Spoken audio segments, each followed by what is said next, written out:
Good evening, televiewers. Welcome to this other edition of Prime on My Media Prime. Today we are going to be looking at the parliamentary session for this year that kick-started today in Yaoundé. We also are going to be visiting Senegal and the Ivory Coast following the demise of the Prime Minister of that West African nation. Yesterday, Ahmed Bakayoko died out there in Germany. We're going to be figuring out what could possibly be happening in Ivory Coast after the demise of the former Prime Minister. We are discussing this with panelists who already are seated in the house. Our consultant is Apostle Valentine Ambi Ngwa is here with us. We are glad to have you once again. Good evening, Mr. Leo. Good evening, Cameroonians. Good evening, my co-panelists. It's a joy to be here again today. Thank you very much for the privilege to educate the nation, Cameroon, Africa, and the world. God bless you. Professor Anthony is there with us. Mark Anthony is here with us. Akumbom. We're glad to have you. Thank you very much, Leo. It's an opportunity being on this platform, and I want to say good evening to the viewers of Media Prime, my Media Prime precisely, and precisely of Prime R, and to my fellow panelists who are here this evening. I believe that when the opportunity calls for us to educate, we do our best to actually fulfill that particular call. And here we are today. I'm certain that we'll be educating those who will be listening. Christian Jock is also in the house representing the PCRN movement led by Honorable Cabral Libi, who started the session today in Yaoundé. Bonsoir et bienvenue. Merci, M. Koum. Bonsoir, mes copanélistes. Bonsoir à tous vos nombreux téléspectateurs, précisément ceux de Babessi, que j'ai eu la chance de rencontrer la semaine dernière, qui sont venus voir le président, l'honorable Cabral Libi, avec lesquels nous avons effectivement discuté. Et je vais effectivement rassurer ceux de Limbe 3e, et tout le FACO en général, que le président sera là effectivement comme convenu. Ok, à Limbe? À Limbe. Et pourquoi il s'arrête à Limbe? Il faut qu'il aille à Bangem, non? Non, je puis vous rassurer que nous, on a été effectivement au chaudron de la crise même. Ça, vous avez oublié ça? Non, je sais. Non, permettez que je vous dise, pour dire qu'il faut le dire. L'honorable Cabral Libi est le seul leader politique qui est allé à Batibo. Moi, j'étais avec lui à Batibo. On a vu comment on tirait les gens comme ça, les gens avec lesquels on était assis. Après, on vous dit qu'ils sont morts tout à l'heure, que c'est les Zamba Boys. Moi, j'ai vu ça de mes yeux. On a été à Kumba, au chaudron de la crise. On a été au fond. On a été à Bakwa Super. On a discuté avec des gens. On est arrivé à Kumba. Quand il y avait une banderole qui disait Welcome to Ambazonia, on a discuté avec des gens, on est même sorti là en courant. Parce qu'à un certain moment, ça n'a pas été la chose la plus facile pour vous dire effectivement que ce n'est pas nouveau, ce n'est pas la première fois. Ce n'est pas comme le président Paul Biya qui n'est jamais parti là-bas. Nous, on s'est toujours rendu là-bas. Mais que les gens de Bangem se patientent quand même qu'un jour, votre président sera là-bas. Effectivement. We also are in the company of Dr. Simo Maxel. She is representing the CPDM party in this edition of the program. Docteur, bonsoir et bienvenue. Merci, bonsoir Léo et bonsoir à vos milliers d'auditeurs, ou alors de téléspectateurs. Voilà, oui. Merci à vos milliers de téléspectateurs. Bonsoir aux copanélistes. C'est un plaisir d'être là. Et si vous me permettez de rappeler aux uns aux autres que le chef de l'État, bien que n'étant pas allé physiquement, a toujours mené des actions propres pour l'intérêt de la partie en crise. Donc, c'est pas nouveau, c'est connu de tous, des actions qu'il a menées et qu'il est toujours en train de mener. Donc, c'est un plaisir d'être là. Ok.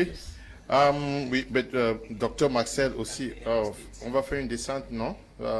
Il y a le fan club de Niassoso qui m'appelle chaque jour que je viens là-bas. Le jour où je pars, vous m'accompagnez? C'est un plaisir. J'aime bien voyager, j'aime bien découvrir, j'aime bien me balader. Je le ferai avec plaisir. Ok. Pardon? Vous n'avez pas m'oublier. Non, vous êtes constamment là-bas, non? Voilà. Okay, I'll start with you, Apostle Ambi Valentine Ngwa.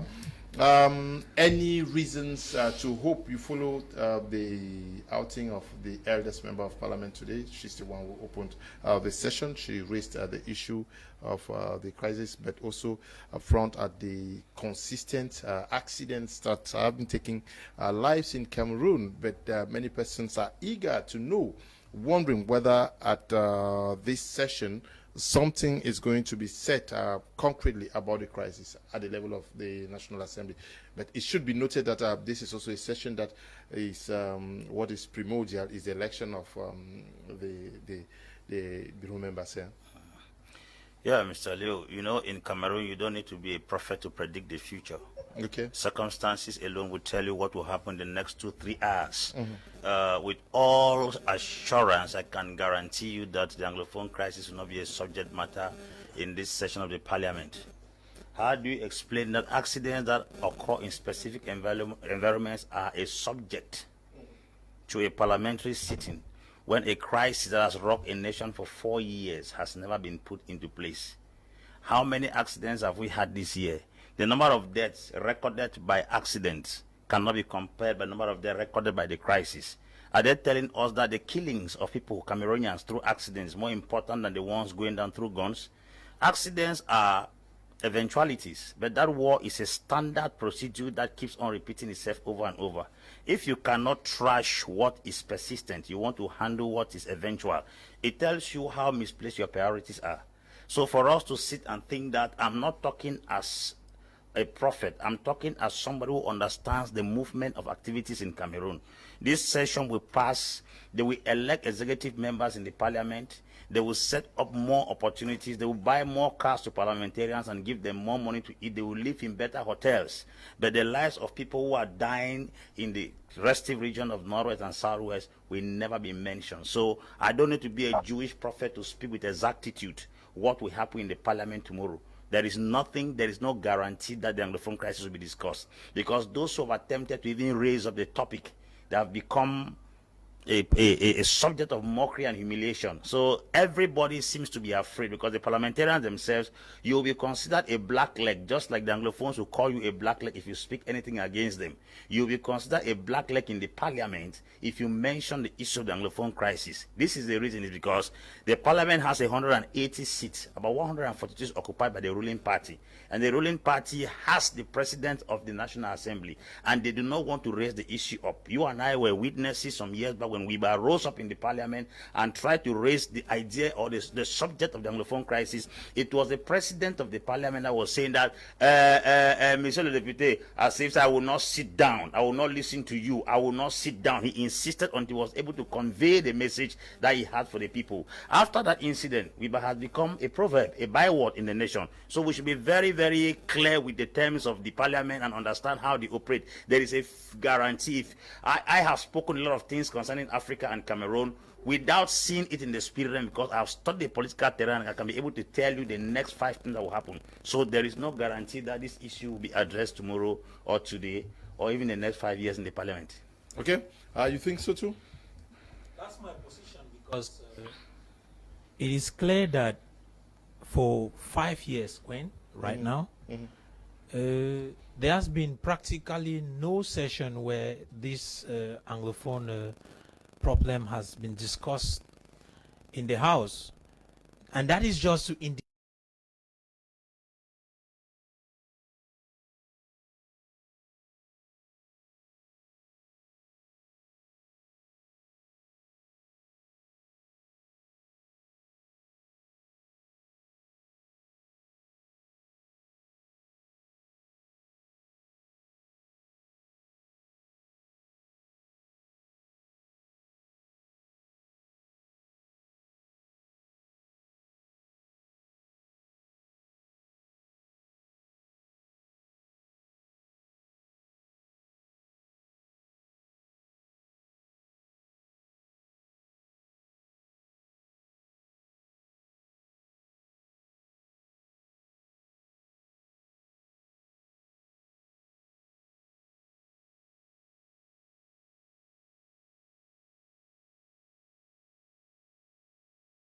in Kumba, you can't talk about it, then it means you are practically against the people who went for votes and voted you.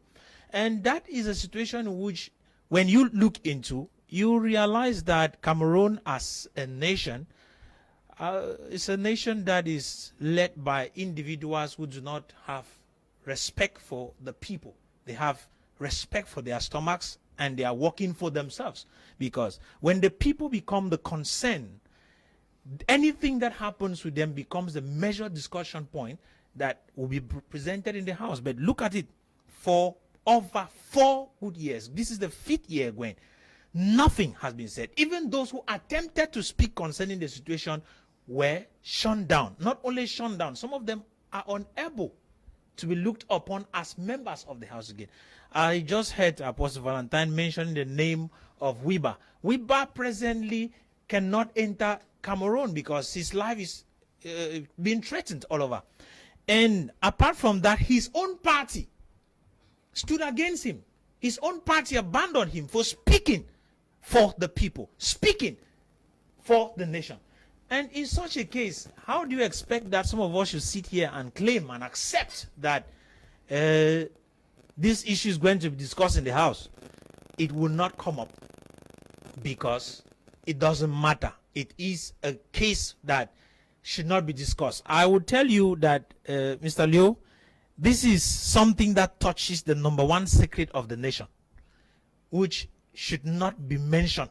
Because when it is mentioned, and if they have to go solving it, it will mean that they have to go down to the root of it. So it becomes difficult. Secret. Yes, is it the is. Anglophone crisis. No, it's a national secret. I just said so, and I'll keep it like that. National secret. Yes. What we are discussing here The is a secret. situation in which we are talking about concerning the Northwest and Southwest goes far beyond the present local situation in which we have. Christian Anjok, vous avez assuré les téléspectateurs ici dernièrement que sûrement votre président national apportera ce problème à la session qui se fait maintenant, non? Vous êtes sûr qu'il va le faire? Je voudrais effectivement rassurer nos téléspectateurs que comparativement à la vision un peu apocalyptique que le prof Marc Anthony voulait donner un peu de notre représentation nationale, il faut qu'ils comprennent qu'il y a un jeu de mécanismes qui se fait au niveau du Parlement. Certainement, il n'y a pas été un jour, ou du moins une approche d'un parlementaire pour comprendre un peu le jeu parlementaire tel qu'il se déroule. Mais je voudrais le rassurer effectivement que la représentation nationale telle qu'elle est faite obéit à un certain nombre d'éléments qu'il faut intérioriser. Effectivement, notre président, l'honorable Kabal, je vous l'ai dit, à l'aune de la signature, n'est-ce pas, de la pétition contre le Congrès, demandant au Congrès américain de se prononcer sur le renvoi, effectivement, des criminels qui encadreraient, qui, comment dirais-je, qui permettrait le développement de la crise dans la zone dite anglophone. Effectivement, nous nous sommes inscrits dans une perspective de souveraineté interne en demandant que la question soit inscrite d'abord à l'ordre du jour du Parlement avant effectivement de demander aux congressistes américains. C'était ça notre position. Et le président n'a cessé, effectivement, l'honorable Kabal Libi n'a cessé d'en demander. Je crois effectivement qu'il portera la question. Aussi, je vous ai dit qu'on a reçu les délégations du Sud-Ouest et du Nord-Ouest dernièrement, nos éléments. On a essayé de constituer ensemble, n'est-ce pas, ce qui va être le vocabulaire parlementaire, n'est-ce pas, des parlementaires du PCRN. On va effectivement inscrire la question à l'ordre du jour sur le débat que nous faisons actuellement en ce moment. Et on a comme l'impression qu'il y a comme une question d'acceptabilité nationale. C'est-à-dire, certains estiment que bon, ça a assez duré, même au sein du RDPC, certains parlementaires, effectivement, commencent à se prononcer. Il y a un jeune parlementaire que j'ai découvert, comment on l'appelle, c'est Ngala William. Ngala Djera, je l'ai découvert, on en a discuté, effectivement. Il y a des gars comme ça qui sont du RDPC, mais effectivement également qui vont porter la question. Donc c'est une question ici transpartisane, que les gens comprennent que c'est une question qui touche à l'intégrité du territoire, qui touche à la souveraineté de l'État, mais davantage à l'unité nationale. Donc c'est une question auquel on ne peut pas s'amuser. Et on vous l'a dit, notre président va porter la chose. Mais nous sommes rassurés d'une question, au moins la question de la crise anglophone du statut va venir sur une autre forme. La première forme, celle où moi on est celui-là, je peux vous donner cette exclusivité ici, c'est que ça viendra sous forme d'adoption de la mise en œuvre du statut spécial. Voyez-vous? Donc c'est déjà une avancée quand même, quoi qu'il en soit. Le statut spécial qui sévit là maintenant Permettez que je vous dise, cela induit quoi? Cela induit effectivement de revoir la loi fondamentale, c'est-à-dire la loi constitutionnelle, pour qu'on y arrive. C'est une discussion, là je vais être essentiellement technique. Voyez-vous, je sors des émotions. C'est un peut-être partisan ou alors supporter de certains éléments qui veulent la division du Cameroun. Non, moi je m'inscris dans cette logique. Effectivement, nous demandons, et là sans embâche, que cette question soit inscrite enfin. Vous voyez, la dernière fois que j'étais ici, j'ai salué l'action de l'honorable Wirba avec tous les autres parlementaires qu'on a vu chanter au Parlement. Et aujourd'hui, nous croyons une fois de plus que peut-être l'honorable Wirba et les autres ne sont pas là, mais on peut rassurer nos concitoyens de cette zone que l'honorable Cabral Libi et tous les parlementaires du PCRN vont porter à bras le cœur, n'est-ce pas, la question de la prise en charge. Dr. Simo Marcel, certainly you are a member, militant of the ruling CPDM party. Sûrement quelque chose va se faire, comme il annonce déjà là. Non, vous permettez quelque chose. Si rien ne pouvait se faire, cette session n'aurait pas eu lieu, il faut déjà le dire. Lorsqu'il y a session parlementaire, lorsqu'il y a rassemblement des élus du peuple, c'est parce qu'il y a des questions importantes à gérer, il y a des actions importantes à mener. Moi, ce que je veux souligner, avant de me prononcer sur la question déjà, je suis un peu gênée que nous soyons en train de lire, de vouloir lire sur des bouts de cristal, des actions qui sont en train d'être menées. Et je vois tout de suite votre consultant dire avec énergie et certitude, et même force et vigueur, que n'attendons rien de ça, parce qu'avec certitude totale. Et moi, ça me gêne un peu, non. Une nation, une session est ouverte et il y a des questions importantes qui sont soulignées. Maintenant, il faut changer le mécanisme, il faut respecter la loi. La loi donne un nombre de délais, un délai de jours où ça doit être inscrit à l'ordre du jour. Et donc on soit en train de faire des supputations. C'est de ça qu'il est question aussi. De quelles supputations parlez-vous? Puisqu'il y a... La date, est-ce qu'on connaît ce qui va être inscrit à l'ordre du jour? Aujourd'hui, on a ouvert la session. Ça pose un souci. Qu'il se libère et puis je vais m'exprimer. Je dis, ce que je veux démontrer, c'est qu'à un moment, ne donnons pas l'impression qu'on force ou alors qu'on a, n'est-ce pas, l'imagination suprême ou alors l'intelligence première dans la classification des situations. Je ne sais pas si vous comprenez ce que je veux dire. Ça veut dire quoi? C'est que nous avons nos élus, nous avons des personnes que nous avons portées haut, nous avons foi en ces personnes et nous savons qu'ils peuvent décider pour nous. Et vous conviendrez avec moi qu'actuellement, à l'heure où nous parlons, on a des problèmes, on a beaucoup de problématiques, parmi lesquelles la problématique de la crise anglophone. Mais ce que je ne voudrais pas, c'est qu'on mette la résolution première de la crise anglophone dans l'exposition au Parlement, sans pour autant dire que c'est inutile ou alors c'est négligeable. Non, il faudrait qu'on se comprenne. Mais lorsque j'écoute des hommes politiques parler, j'ai comme impression que la seule ou alors l'issue possible de libération, c'est la discussion au Parlement, ou alors, parce que c'est pas discuté au Parlement, alors elle n'est discutée nulle part. Non, vous conviendrez avec moi que c'est faux. C'est une question qui, c'est un problème qui tient à cœur le chef de l'État, et c'est un problème qui tient à cœur tous les Camerounais et même le gouvernement. Maintenant, associé à cette situation, cette action que nous avons aujourd'hui, la session parlementaire qui a commencé aujourd'hui, on espère, ou alors on voudrait fermement, voilà la logique que moi je voudrais donner, on voudrait fermement qu'enfin, 5e année après, qu'une telle action se mette sur la table, quelle que soit la forme que ça va prendre, et que des tentatives de solutions soient prises, pourvu que tout le monde soit vrai. Parce que vous comprenez ce que je parle à dire. Parce qu'on est des élus du peuple, on est au Parlement, mais nous savons que parmi ces 180 députés, il y a des personnes qui ont des doubles aspirations. Je ne vais pas vous citer ces personnes ici aujourd'hui. Donc, ça peut expliquer l'une des raisons pour lesquelles, à un moment, on ne veut pas mettre sur la table des questions aussi sérieuses. Pourtant, c'est l'endroit idéal. Ça, j'insiste là-dessus. Maintenant, derrière cette question, il y a également, peut-être par exemple, celle du vaccin, où on va vous dire, voilà aussi une question pertinente et qui n'est pas des moindres. Donc, je ne voudrais pas qu'on se mette à lire sur la boule de cristal en disant, non, nous les connaissons, ils ne vont rien faire, d'ailleurs, ils ne l'ont jamais fait, comme si c'était le seul espace où on pouvait discuter de la, Non, mais de la crise. c'est quand même les élus du peuple, non? Je suis en train de dire la même chose. Ce sont les... Permettez. Vous avez par exemple parlé du statut spécial. Mais permettez. Le statut spécial a été développé, ou je crois que depuis le grand dialogue national, il a été mis en exergue. Ça veut dire que bien que n'étant pas à l'ordre du jour au Parlement, ces questions ont été échangées sur une plateforme. Et des résolutions en sont sorties. Vous avez parlé du statut spécial. Far Evis Tayon is in the house with us. They call him the kangaroo man. Far Evis, you people refuse not to go for municipal and parliamentary elections.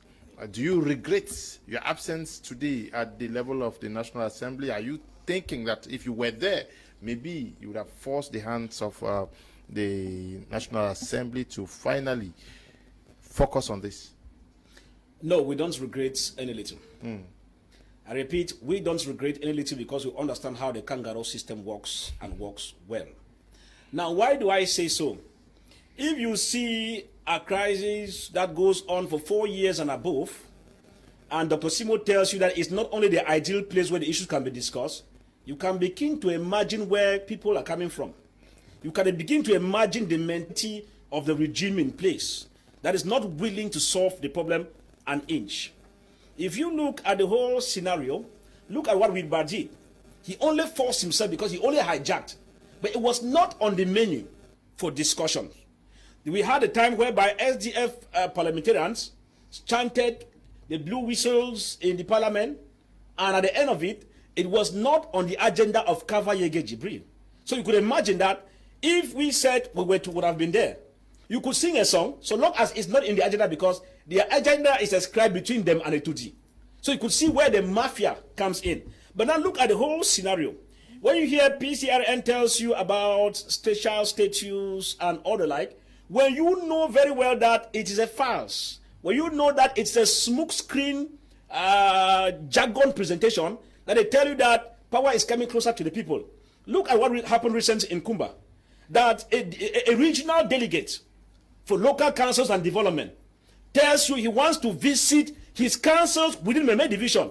And he writes to the SGO for Meme Division, I am coming to look at the councils, and I look at the financial situation, and the SGO quotes another law which was in existence before the formation of the Ministry of Local Development, Local Council, whatever, and says that it is on this premises that he thinks that the regional delegate does not have what it takes to come, because he, SGO, is the one who is the supervisory authority over councils. Now look at the quagmire that comes into place. Now you realize that I am the regional delegate, local council of development. Councils are under me. But at the same time, somebody from Minat is telling me that I need to take permission from him. And they're telling me about special status here. These are the kinds of guys who have decided to take this slogan of special status to deceive English-speaking Cameroonians that power is coming closer to you. You cannot sell a goat from a 2G and you hold a rope. Mbano. It cannot go. So if I hear what we say here, I was even surprised when I heard my brother from PCRN, who even quoted his president as being among those who signed the memorandum from the National Assembly among the 66. It's not, all right. not true. Okay, it's not true. All right, let me that it's not true, because probably I did not get you well. Because what I'm saying here is that no, it's okay. No, I'm not saying. I said maybe I did not get you, because I'm saying that if he's not part of it, I'm happy, because in the issue of the National Assembly, look at 66 national parliamentarians who took time to write, castigating what came from outside, whereas in their own house, now Dr. Simo tells me that it is not the only ideal place. Come on, are we really in hell, or we are on earth, or we are in heaven? Maybe if you guys were in that house, things will work out. I am answering this, Mr. Leo. You judge a house, you are setting the quality of the house from the foundation. I repeat, you are setting the quality of the house from the foundation. If we and the rest, and as I'll give you examples, clear examples. There is nothing, because in the whole system, I always say that you must be able to correct the foundation. If we talk about electoral reforms, look at those who are in the National Assembly. I hear us saying they represent the people. I tell you, Mr. Leo, they don't represent the people, because if they represented the people 4 years and above running, that topic would have been on the agenda. You call it Zelu the Peuple. Quel peuple? You tell me that you are a representative. And what are we saying here? Of course, you know, Mr. Leo, that there is a common adage they say, once you are a parliamentarian of a political party, you become a parliamentarian for the nation. No longer for PCRN or for CPDM or for SDF. It means that the problem that is affecting one part of the country should be a problem as a parliamentarian. It should be a parliamentarian. This is a common adage, not whether I have an MP or not. Look like the PCRN man is going off the track here. Once you are an MP, this is common knowledge. If you look, I can teach you if you want to learn more about that. It's not whether I have an MP in parliament or not. Once you have been elected as an MP, under normal conditions, you are supposed to function as a parliamentarian for the nation. Which means that a problem in Gelebonduka, though you come from Cambe, or a problem in Mayo Chana, or a problem in Mayo Luti, whereas you come from a Kodo Titi, should be your concern. That's what we call vivre ensemble, national unity. Okay. But the slogan is in the air. Okay. The practical part of it, I see them here just blowing air. So long as that issue is not discussed in National Assembly, I will say that all what we are saying here is that it is a careful attempt to undermine the crisis. Now, Permettez-moi de faire une lecture très clairement, et ça, je crois que tout le monde l'a vu. Dans ces propos, on observe de la déception, de la désolation, qui n'arrive même plus à masquer. Parce qu'il ne peut pas vous faire comprendre, parce que lorsque vous l'écoutez, on a l'impression que les 180 députés sont nuls. Mais c'est faux, c'est archi faux. On sent des personnes qui regrettent leur action, des personnes qui sont totalement, ils ont eu des occasions, mais ils n'ont pas pu le faire. Et maintenant, ils vont se mettre à raconter n'importe quoi. Attendez un peu, c'est pas sérieux. That 4 years running is not in the agenda. I'm sorry. People think you want to kill Cameroonians, you are wasting your energy. Please, you are talking like this. Donc, il n'y a pas de débat. Parliamentarians. I'm sorry. Please. No, please. Let's be orderly. Apostle Ambi Valentine Ngwa, more and more many persons are asking to know the real essence of MPs. People don't know what an MP is supposed to do. People no longer know what to expect from their MPs. Okay. Generally speaking, an MP, as you say, member of parliament. That's the definition of an MP. Because we call MPs and Podo, it means member of parliament. A member of parliament is an elected official by a particular group of people in a particular constituency to represent the nation first. And then being a voice to the particular constituency where he comes from. So he serves the nation and then serves that constituency. Just like Dr. Simo said, they are discussing things at the parliament about accidents and other things. And the Anglophone crisis is not the only issue. But in economics, we're told that you must have a scale of preference. And there is a priority upon the scale of preference, which is the number one. And if the number one is kept at number 30, it means the man who has a scale of preference does not even know what he has at hand. So a parliamentarian represents the nation first.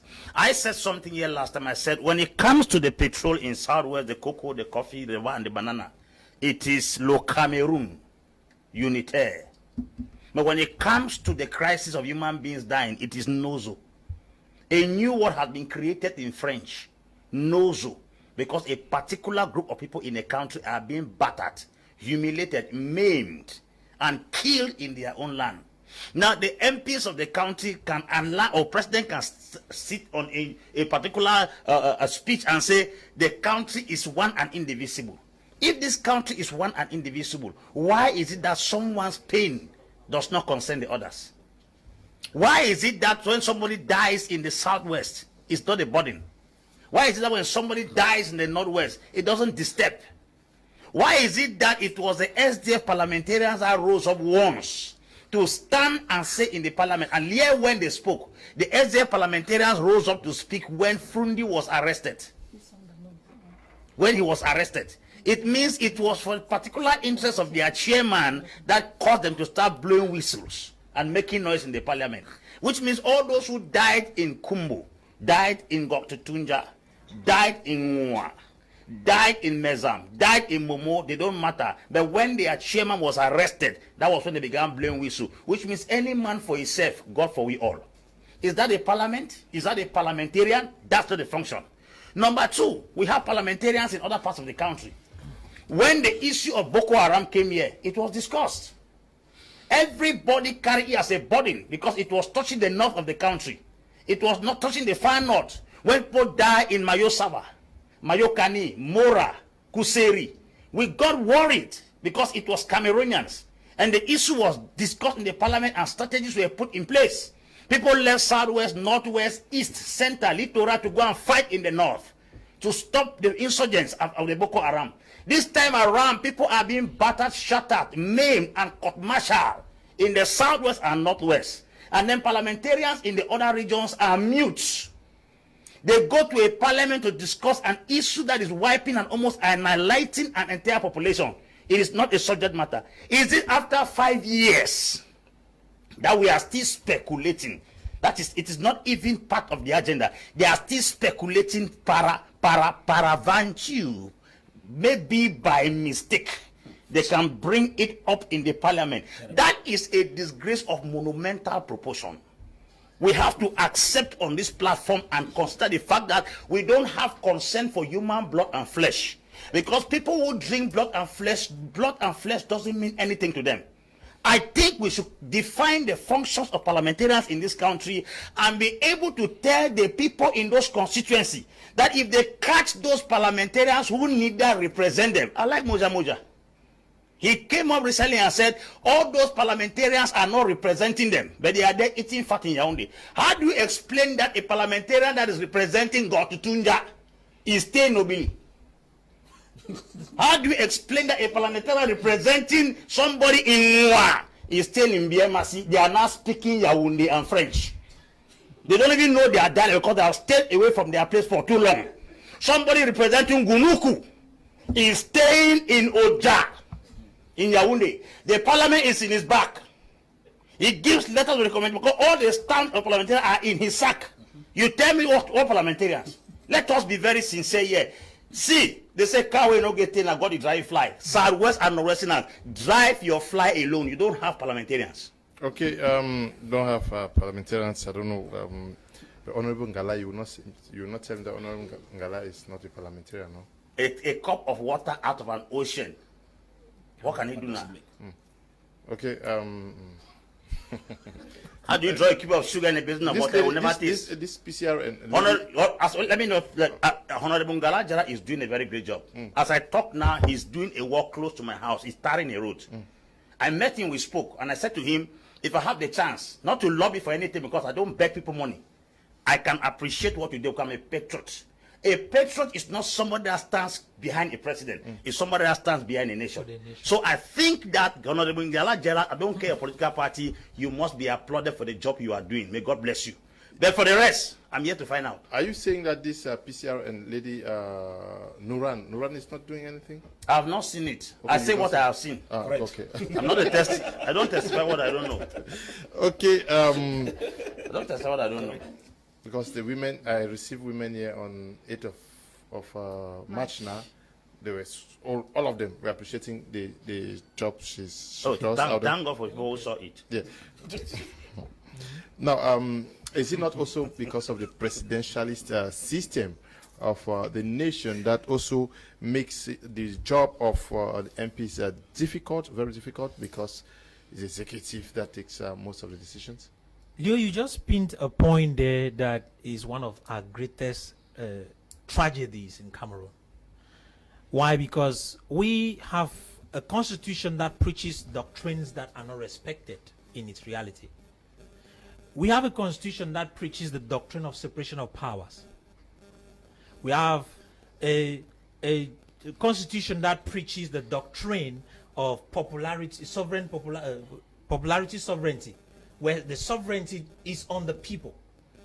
And we have a constitution that preaches representative democracy, which implies that when we come to separation of powers, you are supposed to have the parliament being completely separate from the executive, as well as different and separated from the judiciary, though working interchangeably in order to support one another, but one another keeping a balance, implying that as parliamentarians, they are supposed to be there to make sure that the executive does not go out of order.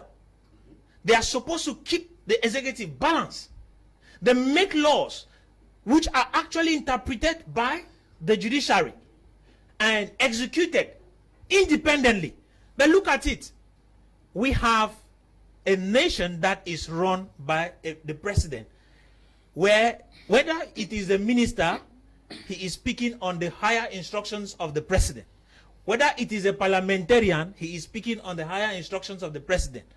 It is terrible how the president is the one who is spoken everywhere, even among the parliamentarians, when they are the ones who are supposed to keep the president in order. You then start asking the question, is there any power that has been granted to the so-called representatives of the people? You discover that at the end of the day, we do not have that representative power. Cameroon is not a nation. I said something on this same platform the other day that Cameroon is a failed experience. It's an experience which had been put on play and it has failed. Why did I say so? I made mention of something earlier. I talked of the first secret of the nation. The reason why the Anglophone problem cannot be tabled in the house and discussed openly is because of the origin of the two Cameroons coming together and forming what we have as Cameroon.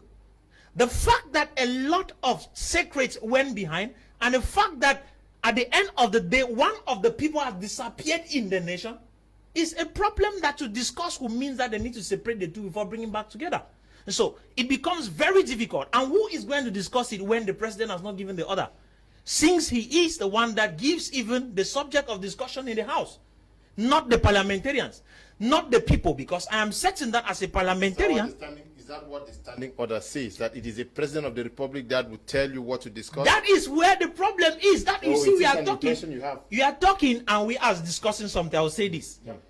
According to the standing orders, it is the parliamentarians who need to propose their laws. It does not mean that the president cannot propose also a law.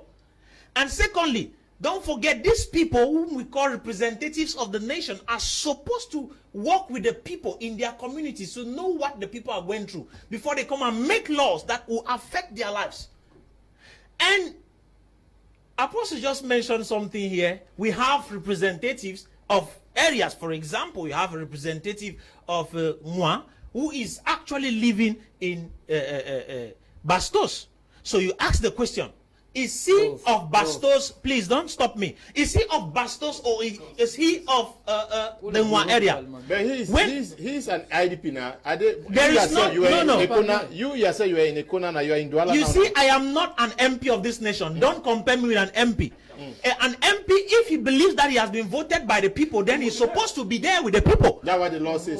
You see, why should you be struggling to get this thing? He has right to be anywhere. Listen, you people should not interfere when we are talking, please. When you are talking, stay quiet. Oh my Non, God. il faut pas qu'on fait ça. Quand tu parles, je reste silencieux. Donc, je n'aime pas quand je parle, ça me dérange. Lan, you have one minute. No, in this case, I'm saying this. We have to understand something. The fact that he is a representative of the nation, he can live anywhere in the nation. But if you have been voted, whose constituency elected you to become a representative of the people, that is where we have a problem. Even that law is wrong. Even that constitution has a problem. You can't be elected by a people in a particular area and then you say you are a representative of the entire nation. You are representing the people who elected you. That is the way it's supposed to be. So in this particular Cameroon, we have a problem. Our constitution is a problem. Please, are we not mixing up things here? Mixing when a member of parliament is there to make laws, when a law is voted, the law applies for the nation. Of course. It's true now. Yes. They are there to make laws. And yes. there is no law that works for this region and not for this. That is not what we are saying. We are saying that as a parliamentarian, before you propose a law, it should be because you have experienced the pain. You want the law to favor your people. Laws apply for everybody. You as a parliamentarian goes there to argue laws. It means that not anything that they bring you have to accept. Yeah. You have to be able to argue and stand against some things that are not. But there are no laws that are for one and not for others. There is no law for one and there is law for all. Laws go for everybody. No, it means you have not been hearing what I'm saying. I'm not talking about laws that are made. I'm talking about the representatives. So as long as you go that you are a representative of the people and you are unable to represent them, you are not a representative. There is no parliamentarian that is representing Cameroonians in the house. Je fasse un peu d'honneur aux femmes. Je vous en prie, Qu'elle vraiment. parle avant vous. Je crois que... Non. Je vous en prie. Je crois No que worry, c'est... give her. Je crois que c'est gravissime ce que j'ai entendu je t'écoute. depuis ce Non, plateau. pas docteur. C'est vous vraiment avez- gravissime. Oui, Ça, tu es le chef je ne parmi peux nous. pas laisser passer. Allez-y. Moi, j'ai entendu le consultant donner l'impression que les Camerounais ne sont pas solidaires, ou alors les Camerounais ne sont pas solidaires face à la crise anglophone. Et je dis vraiment, c'est extrêmement grave. Vous souvenez-vous, lorsque les problèmes, lorsque les déplacements ont commencé à se faire ressentir, mais qu'est-ce qui s'est passé? Nous avons ouvert les portes de nos maisons, et c'est une forme de quoi? De reconnaissance. C'est une forme d'association et de vivre ensemble. On pouvait bien demander que non, retournez chez vous, tel qu'il est en train de développer la situation. Il veut donner l'impression que la partie nord-ouest et sud-ouest du Cameroun est totalement retirée des 8 autres régions du Cameroun. Non, mais c'est faux. Toutes les 8 autres parties ont démontré à leur manière leur solidarité face à cette situation. À quelle manière? On ne peut pas se lever aujourd'hui. Non, soyons sérieux. Non, dans quelle Soyons manière? sérieux. Let her- Allez au niveau de d'arrondissement de Douala 4e, par exemple. Ils sont logés par des inconnus et des personnes avec lesquelles ils ont constitué une le famille. gouvernement qui a fait ça. Ça, je vous le dis. Je dis de manière individuelle et volontaire. Je peux vous en citer au moins 4 familles qui en ont accueilli. Ils en ont fait des membres de leur famille. Vous allez à Makepe Misoke, il y en a pareil qui ont ouvert des portes. Vous allez à leur pompe, il y en a pareil. Des familles qui ont ouvert leurs portes à ces enfants, C'est ce qu'on à parle ces ici, personnes. docteur. Je vous en prie. C'est ce qu'on Vous parle a- ici. Permettez. On parle des Vous députés. avez l'impression aux Camerounais Action ne demande pas action des individus. que la préoccupation du nord-ouest et du sud-ouest ne regarde que ces habitants-là et c'est faux. Tous les Camerounais sont impliqués. compris ça. Non, c'est pas de compris. Tous les Camerounais sont impliqués. Toutes les parties, Députés, toutes les gouvernement, autres pas les régions citoyens. du Cameroun sont impliquées. Parlant maintenant des députés, je suis également abeuré, ça je vais vous le dire. Les Comment? fonctions des députés sont clairement définies, tout le monde le connaît. Défini. Maintenant, lorsque vous voyez l'honorable Nitier crier sur le Cameroun ou alors sur le ministre de la Santé, je vous entendrai dire, oui, il fait son travail, c'est l'action du gouvernement, parce que ça vous arrange. À vous entendre me dire que les députés doivent être dans l'espace, mais c'est extrêmement faux. Et ça, vous le savez aussi. Sinon, le maire, lui, restera où maintenant? Nous Quand sommes vous en train commencez à dire de que le traiter député un sujet doit- ici, docteur. Je vous en prie. Ne baladez pas à Vous gauche et à l'aviez droite. dit, Il non, faut vous concentrer l'aviez dans le dit. sujet qu'on est en train de traiter. Vous aviez commencé On traite par- la négligence Permettez. des députés dans ces pays. Elle parle des Nous citoyens. sommes en train de parler de la Permettez. négligence des députés dans ces Vous n'allez pays. pas m'étouffer sur ce Ne raisonnement. nous baladez à gauche et à droite, ne Je vous sommes en pas le prie. ballon. Allez-y, allez-y. Canaille, Go on. Canaille, Allez-y, docteur. vous avez commencé par démontrer que le nord-ouest et le sud-ouest est abandonné à lui. C'est nos C'est eaux. faux. C'est Nozo. C'est vous qui appelez nos Qui eaux. C'est appelle quoi nos vous eaux? voulez. Je n'ai pas vous. Le nord-ouest et le please, sud-ouest please. n'est pas abandonné à lui, mais You c'est are faux. marginalizing the Le lonely. deuxième We are not élément. marginalizing her. Let her have no grounds. What she said has no grounds. No, please. C'est vous qui avez déterminé la valeur de ce que je dis. C'est Apostle. ce que vous aviez démontré. Apostle. Yes. Et ça, je m'inscris en Please, faux. please, Non. Doctor. Non. Apostle, no. She's Apostle, please. en faux. Apostle, please. She's responding to what you said. Yes. You are going to respond to what she is saying. So, yes, please. Yes. Docteur, Allez-y. dans l'hôtel. Je dis c'est le même thème. Non, il faut qu'on Et c'est l'esprit que vous démontrez à chaque fois. Que la partie nord-ouest et sud-ouest est abandonnée à elle-même. C'est C'est faux. abandonné. C'est faux. Maintenant, je vous entends dire il n'y a pas de fonction clairement définie des députés, mais c'est extrêmement faux. Tout le monde sait quelles sont les attributions des députés au Cameroun. Tout le monde le sait. Maintenant, à exiger qu'ils habitent dans ces parties du territoire, je dis, ben attendez quand même. Vous avez même demandé à la limite qu'ils aillent siéger là-bas. Au finish. Au finish, on ira siéger dans des espaces qui vous arrangent. Donnez pas l'impression aux Camerounais qu'ils sont bêtes, qu'ils ne comprennent pas de quoi il est question. Et vous voulez tirer la couverture de côté parce que vous êtes, par exemple, d'expression anglaise. C'est faux. Et je l'ai souvent dit à quelqu'un, c'est parce que vous êtes d'expression anglaise que vous pensez que la crise anglophone vous touche plus que les autres. Extrêmement faux. Ça touche tous les Camerounais. Ça nous touche plus. Ça touche plus que Voilà. toi. Vous voyez Ça qu'ils nous sont touche en train plus. d'accepter Oui, ce que ça je nous touche soumets plus. là. Alors, tu es membre de ta famille. Quand on a Voilà. tiré sur ma femme, tu n'étais pas là avec moi. Je crois que vous non, mais comprenez ça, ce que ça j'étais en train me de touche dire. plus ici. Je crois que vous comprenez ce que Non, j'étais en ça train de me dire. touche plus. Voilà. Laisse, elle a fini. Les spectateurs Are ont we, compris. please? Are we, Ils ont compris. we are going sentimental here, please. Non, C'est non. tout. No. Je crois qu'ils ont compris. I'm sure that. I'm She's sure. struggling to touch No, our sentiment. no. Je crois qu'ils ont compris Prof, ce que je voulais dire. Prof, we are getting out of the subject. So, Please, she responded to some issues that were raised. Listen to what she has said, and when I give you opportunity, you respond. That is a debate. We are talking about, I don't know. Yes. Mr. Moderator, can go ahead. Christian, Monsieur le Christian, modérateur. oui, Christian, Allez-y. Christian, yeah. Oui, Christian, est-ce que nous avions vu les députés, s'il vous plaît, nous avions vu les députés répondre aux membres des congrès des États-Unis, et on a vu la solidarité des députés, des partis SDF, RDPC et autres. Est-ce qu'on peut aussi voir cette synergie-ci maintenant? Effectivement, je voudrais, avant de répondre à votre question, rassurer un peu l'apôtre tout en lui disant que tout à l'heure, il a fait une grosse erreur, j'allais dire un gros fake news, effectivement. Parce que, au sens de la loi, l'article 26, on dit section 26 of our constitution, définit clairement le rôle du parlementaire. Et il faut qu'il sache que le bureau du parlementaire, ce n'est pas à Babessi, ou alors à Mbakwa Super, c'est à Yaoundé. C'est à Yaoundé au Parlement. Vraiment, ne faites pas la différence entre le maire et les autres. Même si on fonde effectivement le vote de loi, le cabinet parlementaire, autre situe où, il faut revoir un peu le fonctionnement du Parlement. Vous n'avez jamais été au Parlement, c'est peut-être pour ça que vous parlez. Là, je vous parle, je vous parle ici ex-qualité comme consultant parlementaire. Permettez que je parle.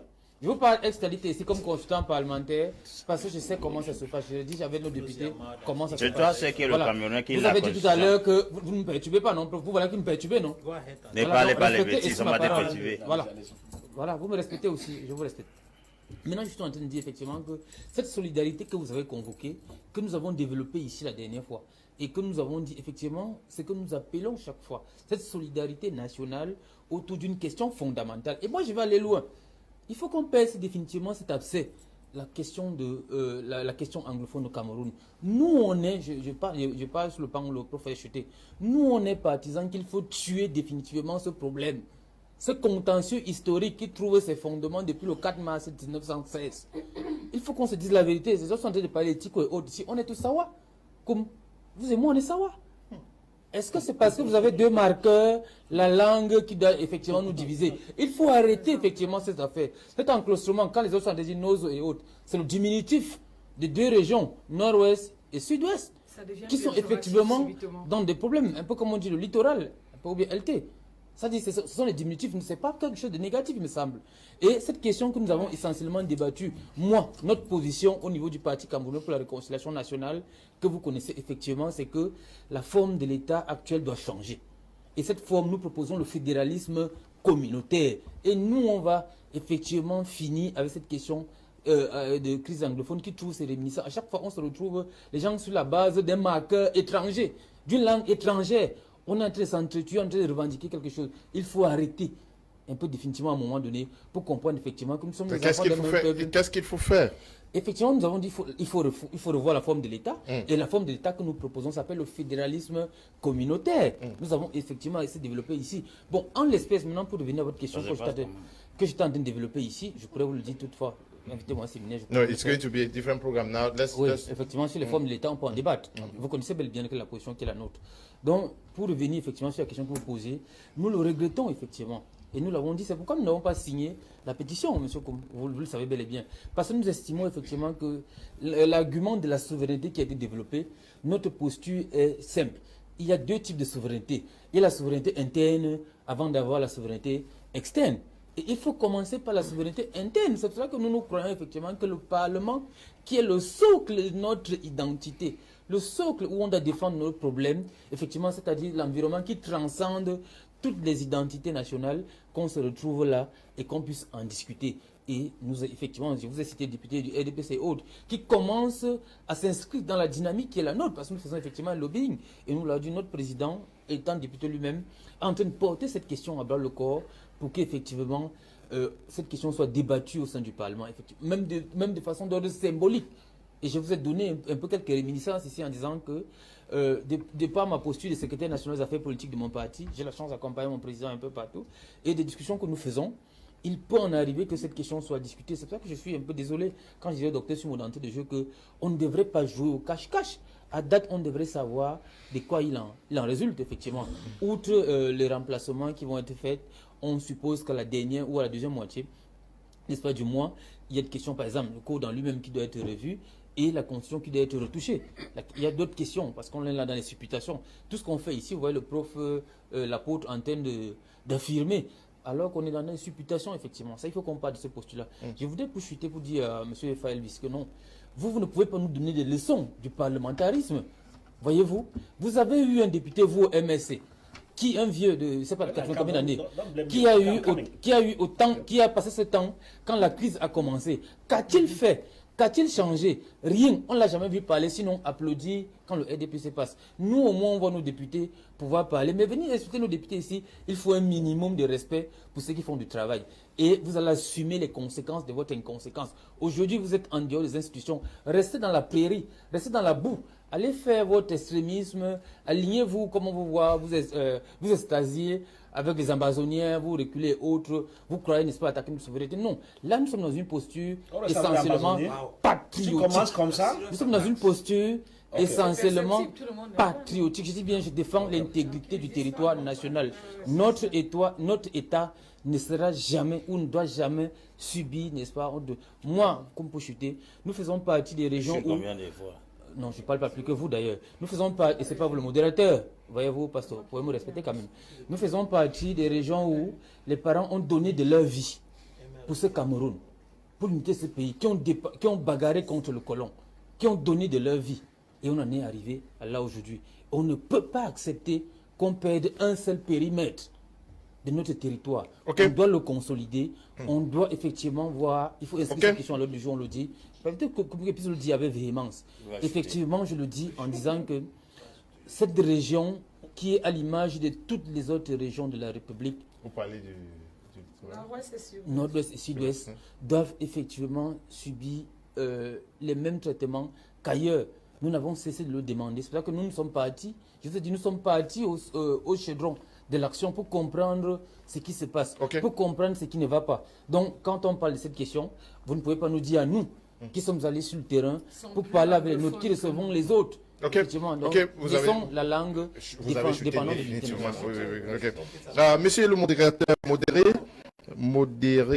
s'il vous plaît. Vous avez deux intervenants qui ont posé des questions fondamentales. Comment le parlementaire de Woum peut-il habiter à Oja?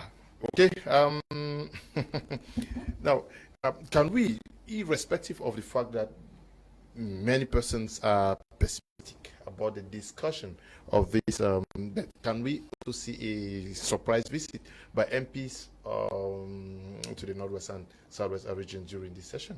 They can surprise the nation, eh? Well, I think that... would that change anything, especially the presidency? Well, let me go straight to the issue. Looking at whether they visit the Northwest or the Southwest, I think let me just interject this idea coming from Christian Jock from the PCRN, who is aligning the CRM party with, Ambazonians and other like. CRM is a satellite party to CPDM, and they have the same approach that once you are not in line with their actions, they start giving you names, Ambazoni and other like. And I think that it's a grievous offense. I hear he says he's in charge of political war in his party. If that's what the party tells you to be attacking people, I think you have really failed on arrival. I say you have failed on arrival because if CRM has connection with Amazon, I don't think the party should have been banned along. There's no country that a party sides with a group secessionist and the party is not sanctioned. And these are the same slogans CPDM and you people keep on saying. At the same time, the party is there because you don't have fundamental proofs. You come on air and you make those kind of derogating statements and you think you call yourself a senior member of that party. Well, that's how people who eat bread and sardine or with the CPDM will always behave. Now, let's get down to the issue at stake. Now, whether the people visit, whether the people visit, you are central party to CPDM. Don't argue. That's why your grandma is doing the same with that of doctor. Now, let's go on here. In the other aspect, you know, from their fruits, you shall know them. From the way they talk, the way they interchange, you know them. It is not hidden. Cameroonians are intelligent to know those things. Now, when it comes back to the issue of whether parliamentarians could visit the Northwest and the Southwest, now, Mr. Leo, if they visit now, it has very little impact. Because the moment the people needed them. I want to tell you that Northwest and Southwest are orphans. That's why CRM started by insisting of no to the war in these regions. That's why we even went as far as boycotting an election. On the 22nd of September, when CRM members took a center stage, protesting peacefully, insisting that the war in the Northwest must be looked into, alongside corruption and all the like. We have more than 600 persons who were imprisoned. They're only gradually released. We have more than 236 who are still in custody. That is... When you look at it critically, it tells you that if you look at this move, this tells you people who have a move towards that region.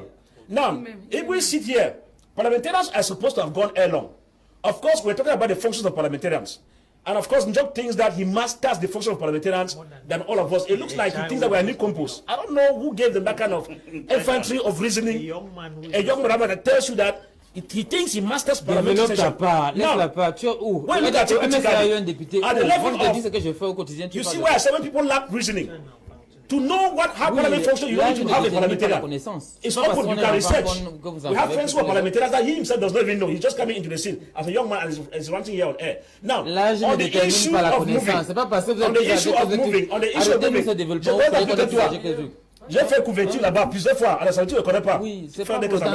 Now, looking at it, Mr. Let me come back to your question. You know, sometimes as a young. Vous êtes essentiellement hors sujet. Now, at the level of whether they go to the field, the bitter truth here is that if parliamentarians go to the field now, one, they will not have an impact because the time we needed them has fast gone.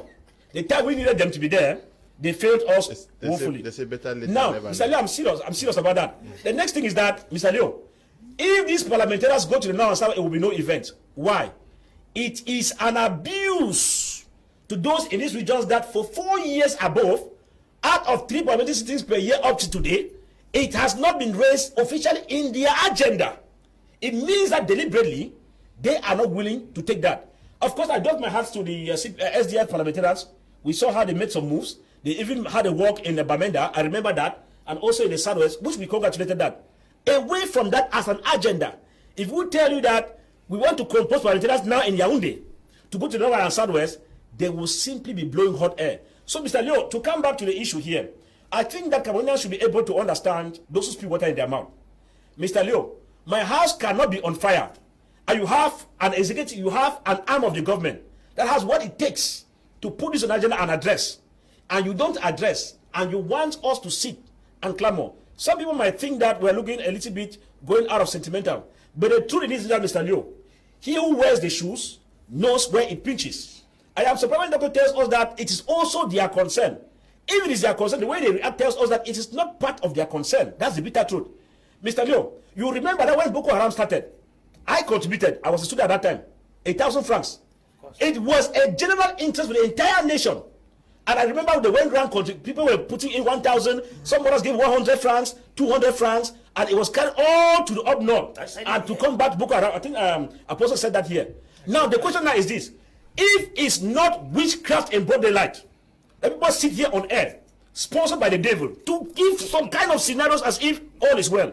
Mr. Leo, what will stop them?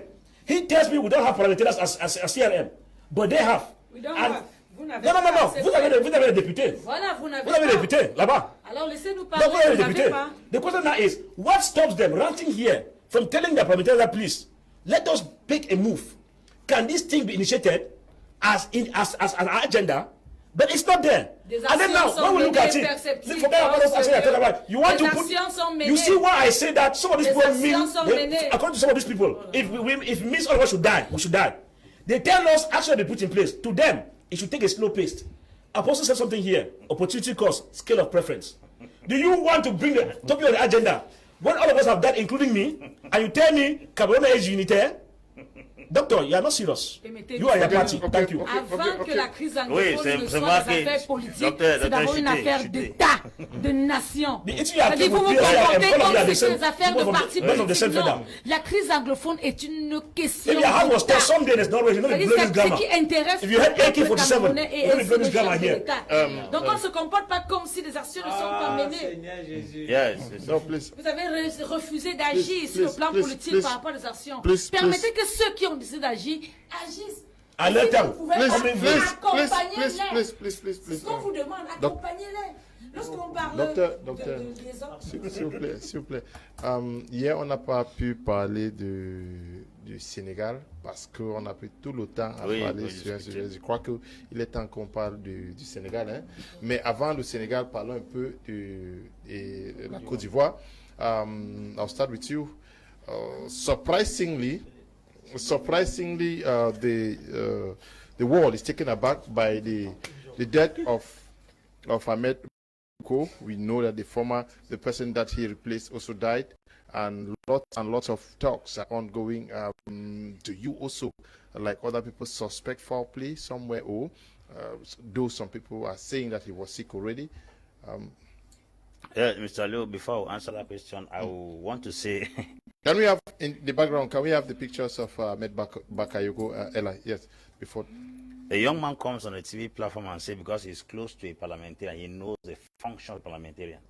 I learned the function of a parliamentarian in civics in primary school. Okay, you made a point. In secondary school, it is called citizenship. You don't need to know a parliamentarian to know his functions. Okay. That point is clear there. Okay. Vomit No, that no, no, nonsense. no, no. Vomit that nonsense. Okay. No, when a man say I'm close, I grab to myself president came parliamentary. That nonsense. That don't tell us Okay. primary school nonsense. Okay, Don't bring it here. Okay. Now considering yes, primary school nonsense. Don't talk it here. Don't. You are talking to very fine brains. Finally, we are not going to discuss what was. No, we are discussing. Okay, yeah, go on. Cote d'Ivoire or Ivory Coast is a country that has been wrecked with war. War. You know the circumstances that drove Gbagbo out of power. Bide, first of all, became president, and then from there, Gbagbo came. Gbagbo was kicked out by the manipulation of the French, and then Ouattara came to power. Since Ouattara came to power, the drama taking place has never occurred in Cote d'Ivoire. You don't need to be a prophet, like I said, to have a foresight to understand that what is happening in Cote d'Ivoire is something mysterious. The person that was supposed to succeed Gbagbo, Ouattara, when he finished his 2 tenure in office, was supposed to be Amadou Gom Coulibaly, RJC. Amadou Gom Coulibaly suffered a heart surgery in 2012. He was practically a vegetable, very sick. And then suddenly, Ouattara came to Cote d'Ivoire and announced that he will not stand in for elections. Surprisingly, within a few moments, or I think weeks or a month, Amadou Gom Coulibaly died. Amadou Gom Coulibaly died after I woke up from nowhere. As a man who actually does not love power and is not power hungry, he should have, at least at that time, Ahmed Bakayoko was alive. Why did Ahmed Bakayoko not take the place of Amadou Gom Coulibaly? Gbagbo insisted on going in for elections. Going in for elections, Guillaume Soro, going for elections. Guillaume Soro was against the elections. Konan Bide against the elections. Now, Ouattara now manipulated the elections and came back to power. Then appointed Bakayoko Ahmed to become Prime Minister. Bakayoko has died mysteriously.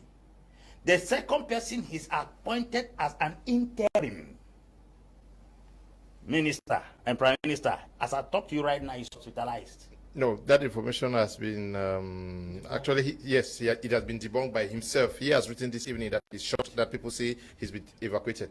The man? Yes. They are talking about evacuated or sickness. Even sickness. He says he has written this evening that he's shocked. Because it's not evacuation, he is sick. We should be able to clarify this. He has debunked the information. The fact that you are not evacuated does not mean that you are not sick. He is sick but not yet evacuated. I don't know. A woman also forgotten by the name recently just died in Cote d'Ivoire. A very prominent woman also who works within the cycle of Ouattara. So, if you want to reason from all angles, you will discover that there's some fishy game going on.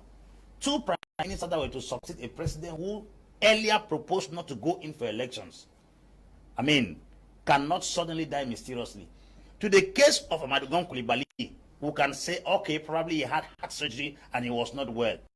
Bakayoko has never been sick.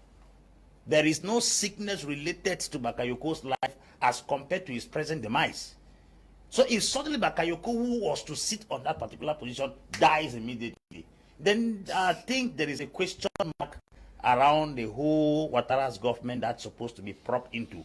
We cannot make conclusions right now because we are not in Cote d'Ivoire, and we cannot get into the details of what is happening there. It remains within the cycle of Cote d'Ivoire. I've just given a general knowledge of what is happening in Cote d'Ivoire and what I think are my fears as far as Ouattara is the president. Okay, very tough moments for Cote d'Ivoire. Indeed, very tough moments. You see, why struggling to go into the situation, considering that within the span of, let's say, about 5 months, we've lost 2 prime ministers in the same nation. It's something that people should talk, in fact, should raise eyebrows. I am particularly concerned because of the fact that it seems to be something mysterious, particularly concerned with the present prime minister who just died, Ahmed, because I can't assume that it is just natural, though I at the same time cannot say that he was killed, because we learned he died in Germany. So, Mr. Leo, I'll be sincere in telling you that as an individual, considering that the Ivory Coast is not Cameroon, I might not be deep in speaking concerning it, but from observation, or let's say from an analytical position, I can say that something is cooking from behind. And that particular thing that is cooking might end up sinking Ivory Coast. And so it is necessary that some things like this, Ivorians should look into. They are the best persons to conclude this issue. We can just talk, or maybe air our opinions about it. Can't get deep into discussing it because, sincerely, it is not our nation. They are Africans like us. They are one with us, but we do not know exactly what took the life of the present prime minister. But we know that something is cooking. In fact, as an individual, I can tell you there's something that is not okay. Okay, Christian Jock, des moments très très difficiles pour la Côte d'Ivoire. Oui, effectivement, des mémoires de politique, il faut avouer que nous n'avons jamais vu ce genre de choses. Ce qui nous convient à dire aujourd'hui que le poste de Premier ministre fait peur désormais en Côte d'Ivoire. Oui. Parce qu'en l'espèce même, souvenez-vous que celui qui a suivi l'intérim lui-même est dans le coma depuis hier.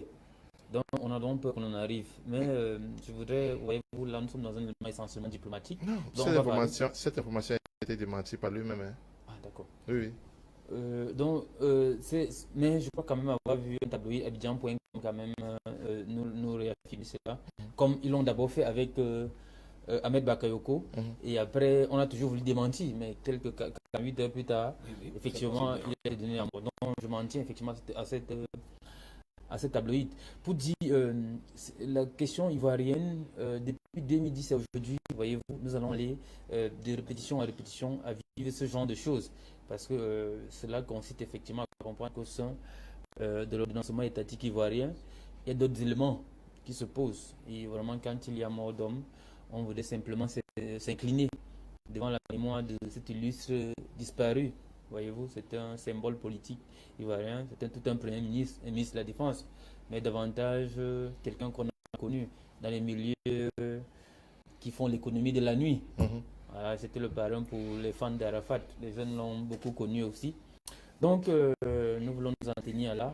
Ne pas davantage dit, parce que nous n'avons pas d'éléments pour attester de ce qui s'y passe, effectivement. Mais cela nous permet effectivement de croire qu'il y aurait une reconfiguration de la scène politique.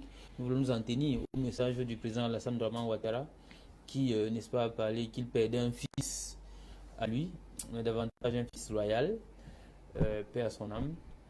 Nous devons bien croire que la transition générationnelle qui est attendue partout en Afrique ne va pas se passer comme ça aussi ailleurs. Donc nous voulons saluer la mémoire de ce grand homme qui nous a même fait oublier aussi qu'un ministre au Cameroun est mort le même jour que lui.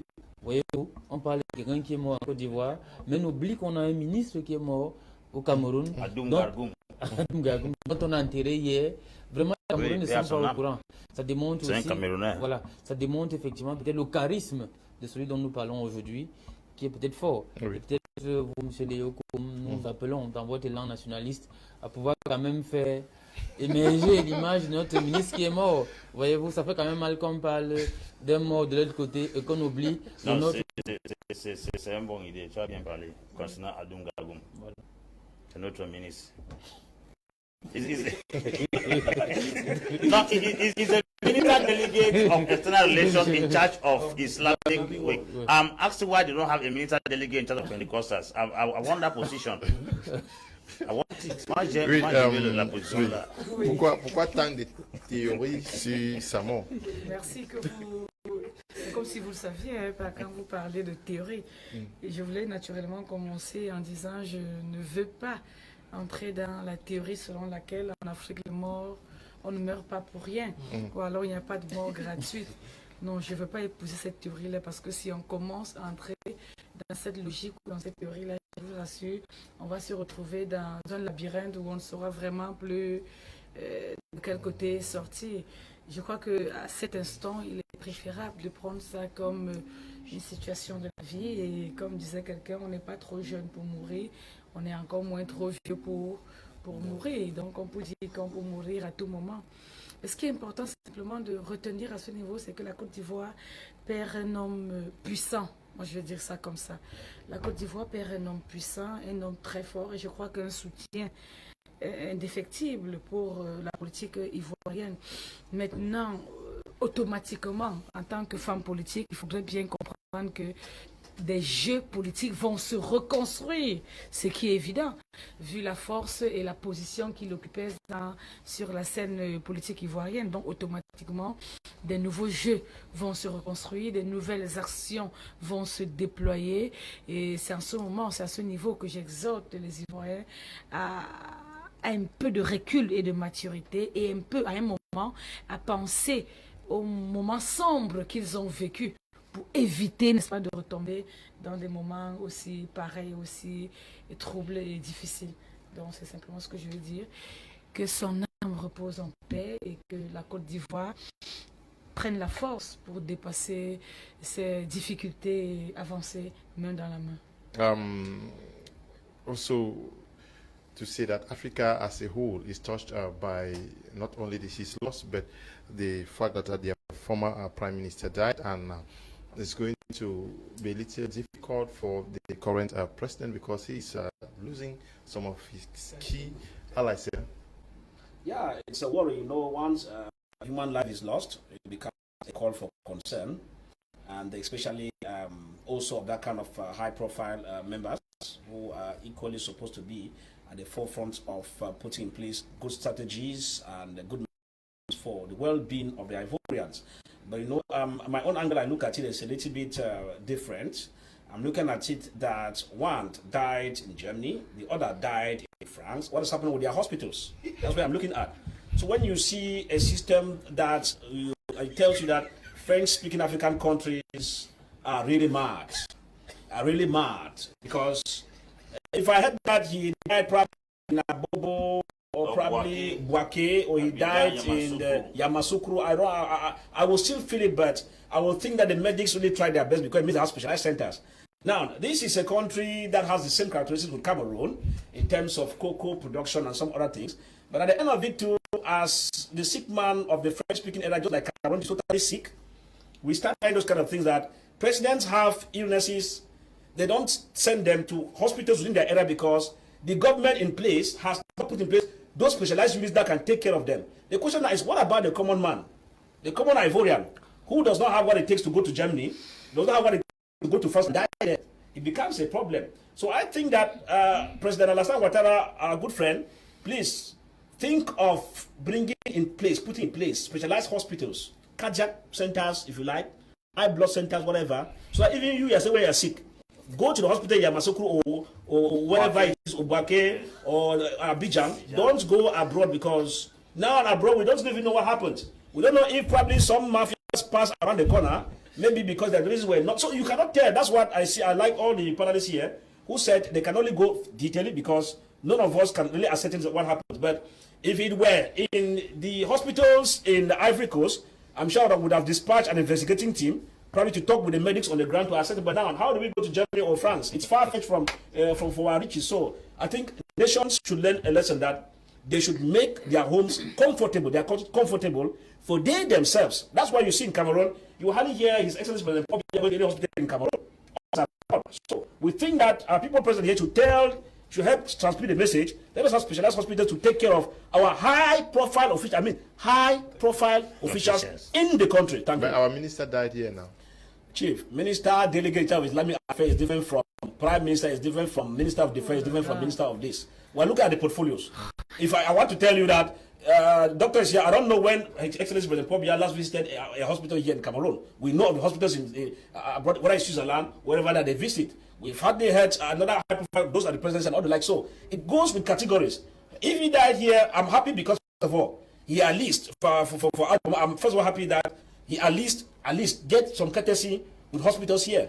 But now we don't know probably what happens that it was here. Maybe it's COVID-19 that he could not go out because the issue too of is another impediment. But we're happy that things are transferred around us. But we're not happy that he died. That's the first thing. Okay. But the fact they're saying is that the message across that high-profile personalities should be able, as presidents and high-profile executive members, to attend medical facilities in their own countries. Okay, we look at Senegal now. Apostle Ambi Valentine Gwa, you followed up what took place out there in Senegal. What lessons did you take out of the standoff between these two core political figures? That's Macky Sall and Ousmane Sonko. Yes, Sonko. Can we change the topic, please? Yes, you're on. You know, African presidents are people, when they are in need of power, they will preach against him that is on the throne. When they achieve the power, they commit the same crime. Macky Sall, according to Dakar Times, in 2011, made a statement. He said, si Wade, Abdoulaye Wade, changer la constitution, on va les déloger. That's what Macky Sall said. That same crime that he fought against in the days of Abdoulaye Wade is the same crime he's committing right now. Ousmane Sonko made a statement yesterday. He said, Macky Sall is no longer eligible to run Senegal anymore. And you see the setup, the blackmail and the sabotage that Macky Sall set up to blackmail Ousmane Sonko in order to give him a wrong political identity, just like what they have done to Sarkozy right now in France. They have accused him of certain charges to destabilize him to go for a year imprisonment so that he will not be qualified anymore for presidential elections. That's exactly what they are trying to do now with Ousmane Sonko. And they are trying to taint his image so that it will discredit him from standing tomorrow as a presidential candidate. But my problem is with Macky Sall. Macky Sall in 2011 opened his mouth and was accusing Abdoulaye Wade for attempting to change the constitution. That same Macky Sall has risen from nowhere. I'm asking that the same finger you were biting yesterday, you have come with that same finger to put in the eyes of others. How do you consider yourself? This is a sickness that goes around Africa. And once the French people are the one that decide who stays in power, in the surprise now many people shall die in the land of Senegal, because Senegal is recorded as the best democracy in Africa, especially in the French-speaking Africa. It's the best democracy. And for the very first time, a president comes up and is trying to change constitution. Children have died. People have died in the streets. People have been killed because Jews had to enter into the street and started fighting. When I compare a man like Macky Sall to a man like Muhammadu Usfa of Niger, who ruled for 10 years and deliberately ceded power, and he has won the Mo Ibrahim Prize, which is $5 million for excellence in leadership. $5 million, excellence in leadership. I'm wondering if in that same ECOWAS zone in West Africa, where Macky Sall is a president, he is not seeing Muhammadu Usufa as a role model or a pathfinder in democracy. It is the same thing as Alpha Conde woke up in Guinea and fought Lassana Conte, who had ruled Guinea for almost about 25 years. And he said, Lassana Conte is a demon. And he was the first democratically elected president in that particular Guinea, Conakry. From nowhere, after his tenure was over, he changed the constitution. The same with Faure Gnassingbé in Togo, who ruled and then suddenly decided to change the constitution. I'm asking that, is it a malediction, a curse, or a misfortune upon the head of French-speaking presidents in this continent, Africa? That is a question I will rest my case with. Yeah, but Mugabe was there for long too.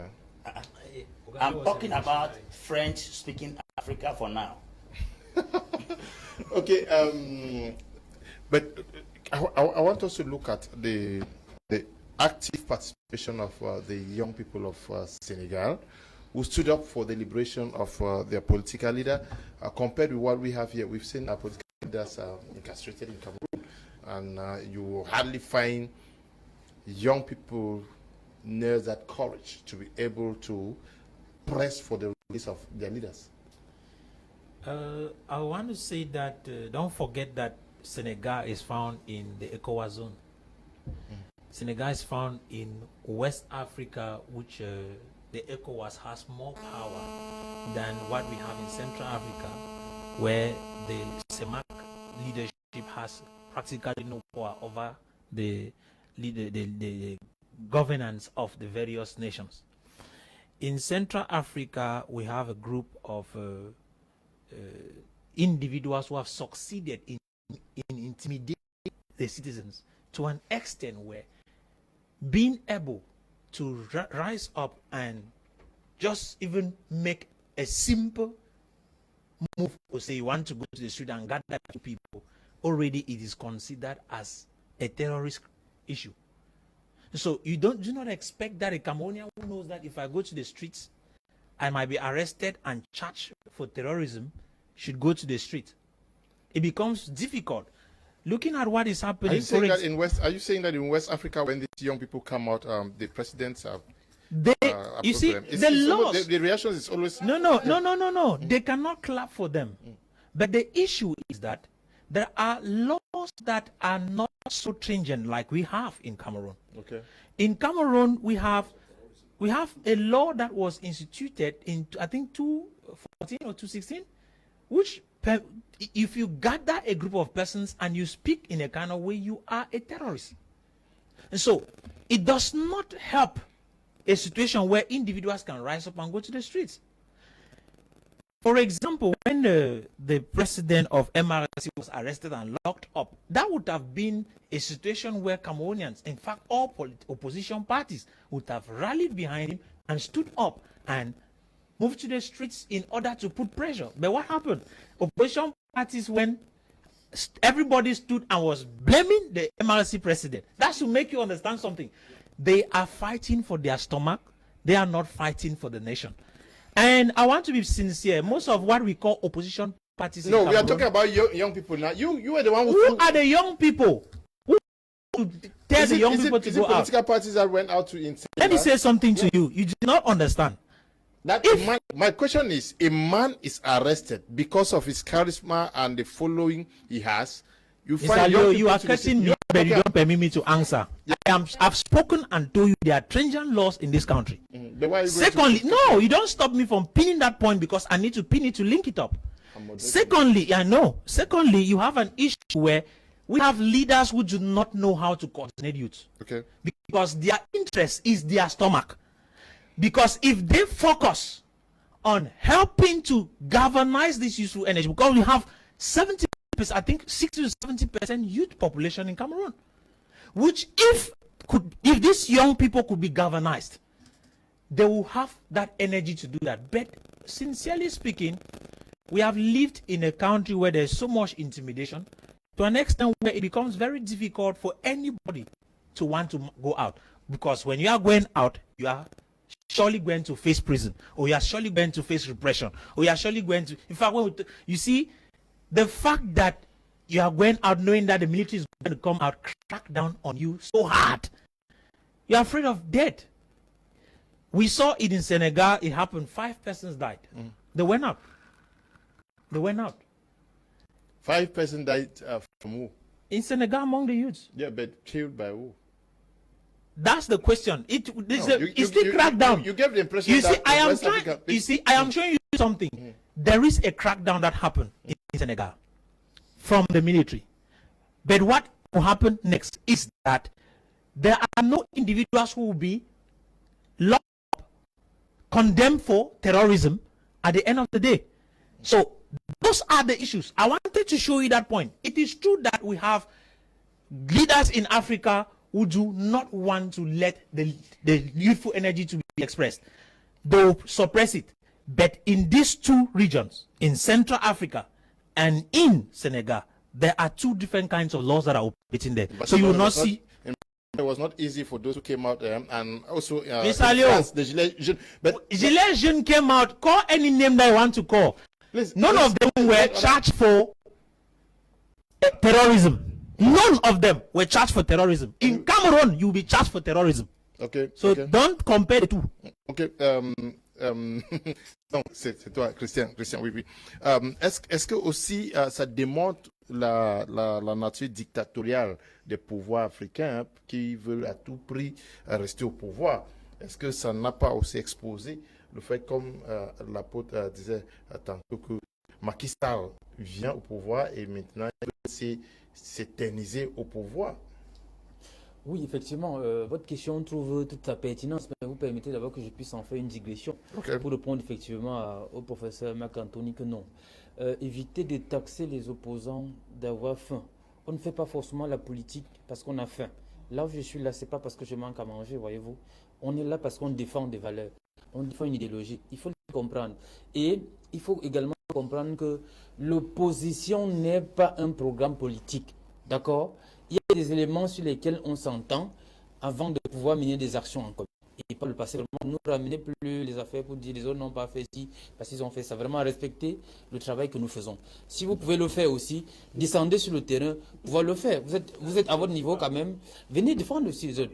Donc évitez vraiment de traiter les autres comme tels. Vous avez dit que respecte la parole quand vous parlez, respectez aussi la mienne. Voyez-vous? Si vous voulez qu'on vous respecte, respectez aussi l'autre. Maintenant, effectivement, je voudrais développer le deuxième argumentaire pour dire que oui, moi je voudrais déjà saluer cette affaire. Parce que c'est une affaire, il faut remonter à ses réminiscences. C'est une affaire privée qui devient essentiellement publique. Oui. Voilà, une affaire privée qui a été politisée. Et effectivement, qui a été politisée parce qu'il y a des éléments qui permettent effectivement l'expression de liberté.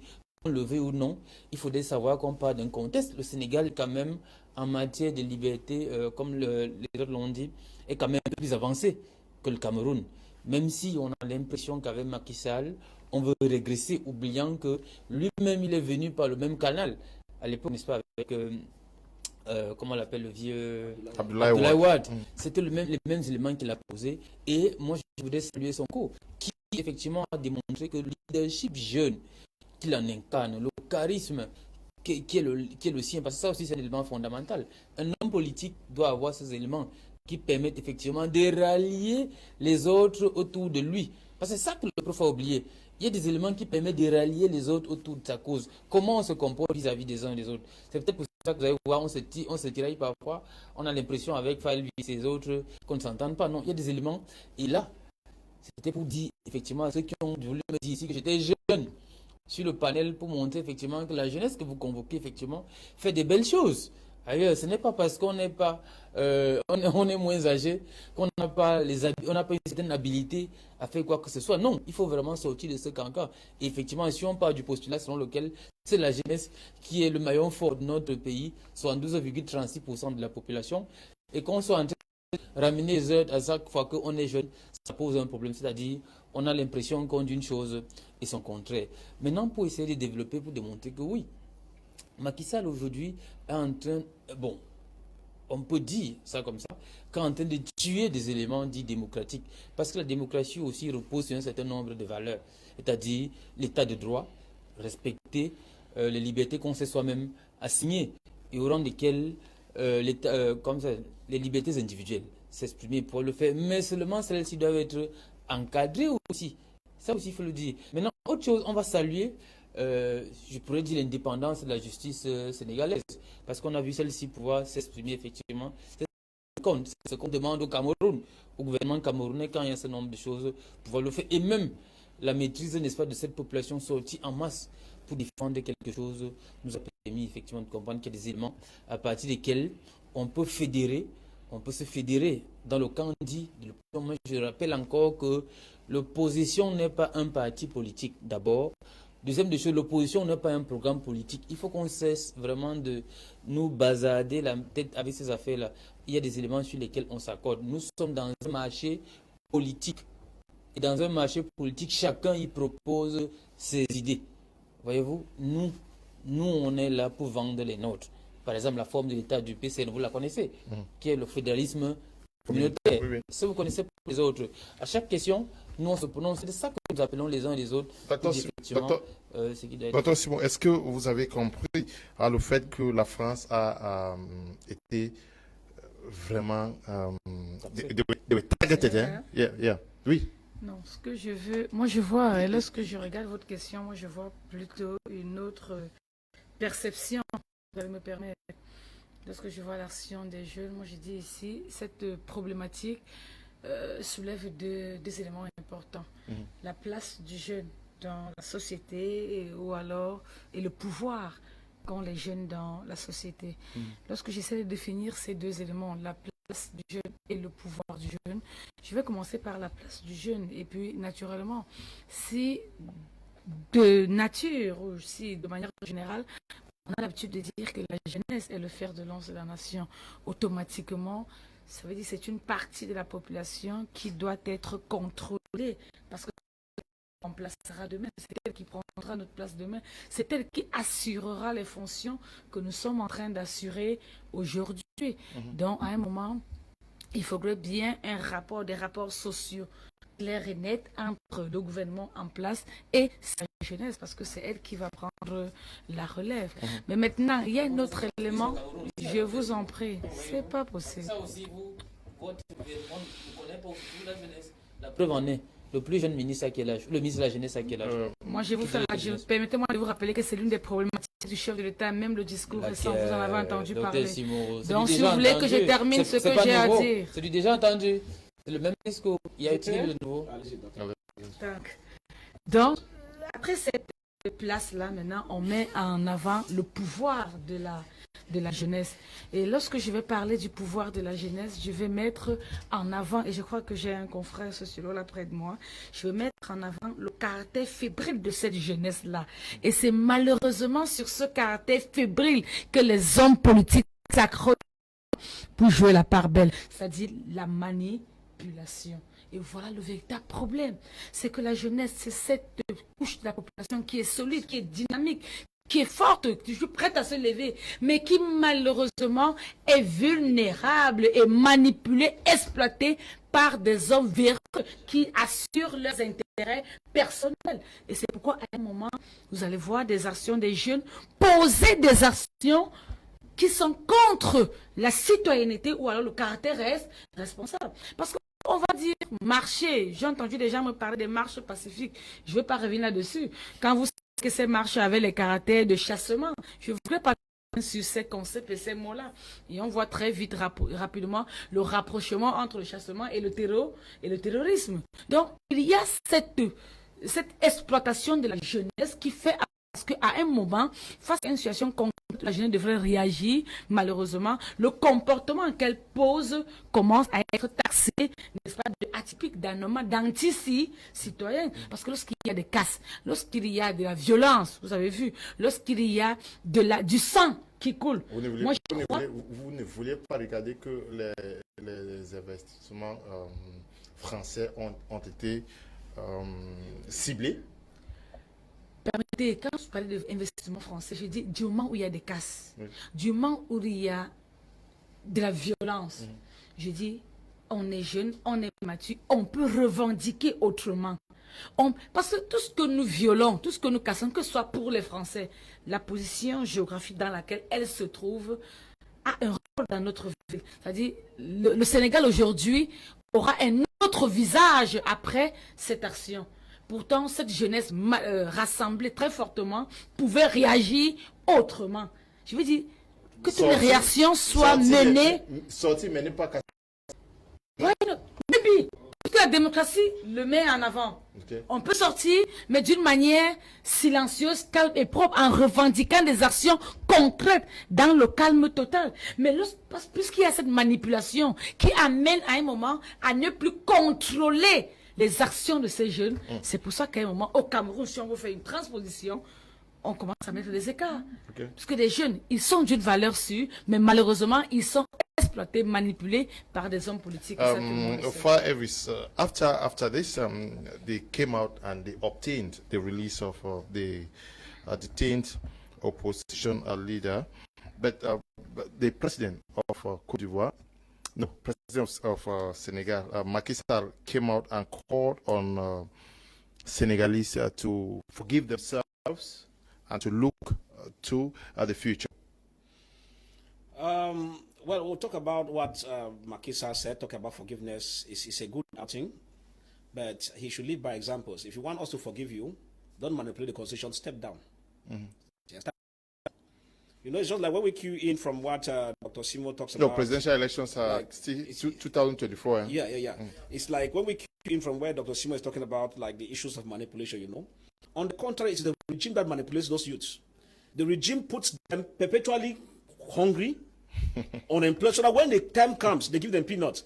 I'll give you an anecdote. When I was coming here a few hours ago to the radio, to the studio here, the guy who carried me on the back, you know, he was. I told him what was the issue. He said he was surprised that after they had called them at the governor's office, you know, and told them not to go after a particular march and all the like, and then they promised some monies, 10 million, it did not come. Now they were surprised. They sent the same persons who came now and they were empowering their bikes, asking them to pay taxes. Now, you realize that he has a regret. What's his regret?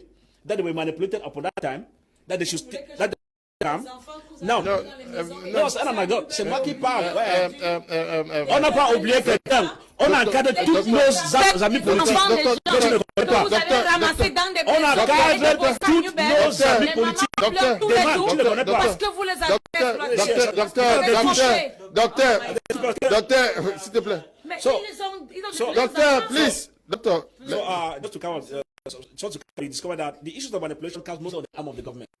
You know, with the African government, what they do is that they first of all render the youth poor. It's a calculated attempt. I'm talking because I work closely with the politicians. I'm talking out of experience. They will not want to see you grow, but they could always come around the youth. They will always get the youth closer when they need them, like to rig elections or to go and organize venues for a particular rally or the like. After that, you hardly see them taking concrete actions that let them position the youth. It's a careful attempt. That's why you see the youths are always vulnerable, that each time the politicians need them for a particular reason, especially those in power who have the budget. Because they are hungry. Yeah, because they are hungry. That's why I said manipulation comes more on those who are to power and not the way Doctor presents it. Now, if you look at the issue, we're talking about Senegal here. As I said, the manipulation is in a system. Now, if the president comes out and says they should forgive, as I said, the president, while saying they should forgive, he should be able to also take stringent measures to show that he's sorry for what happened. Because I said, Mr. Leo, in any government that is arrogance, once you make an error, because it is the responsibility of any government to protect the citizens and give them the possibility of having a well-being that is commensurate. The moment you fail onto this and things go off hand, you must be able to take responsibilities. That's why I think that if Macky Sall comes out, we need to see his aspects of being sorry visible on the ground. You realize, Mr. Leo, that what happened there tells you that the youths there are more enlightened. Why do I say so? They know that they have their worries. Their issue is not a political party. Their issue is the ideology. So Sonko's put an ideology, and they see him as somebody who ameliorates their conditions. Whether he belongs to which party is not their business. You could see an enlightened committee. That's why I concur with what Apostle said some few minutes ago, like the most stable democracy in French-speaking African country, because they have attained that level of maturity. Now, if you look at it comparatively with other French-speaking African countries, it will give you a complete different scenario. Because the moment you come, most of those in power will want to further use tribalism as we find in the system of our own. No, say she's a Bamileke, say she's a this and that. You know, with these slogans, the system of divide and rule is what moves in this part of Central Africa as opposed to the one we find in this in the West African states. So the maturity is there, meaning that the youths realize that there's nothing Macky Sall and his officials could tell them not to go out because they see Sonko as somebody who has an agenda very visible. So I think if we look at it, we should be able to learn, because I'm sure you're bringing it up because we have to learn something from it. Yes. We have to learn to know that when these things come out, we're not coming out because they were manipulated. No.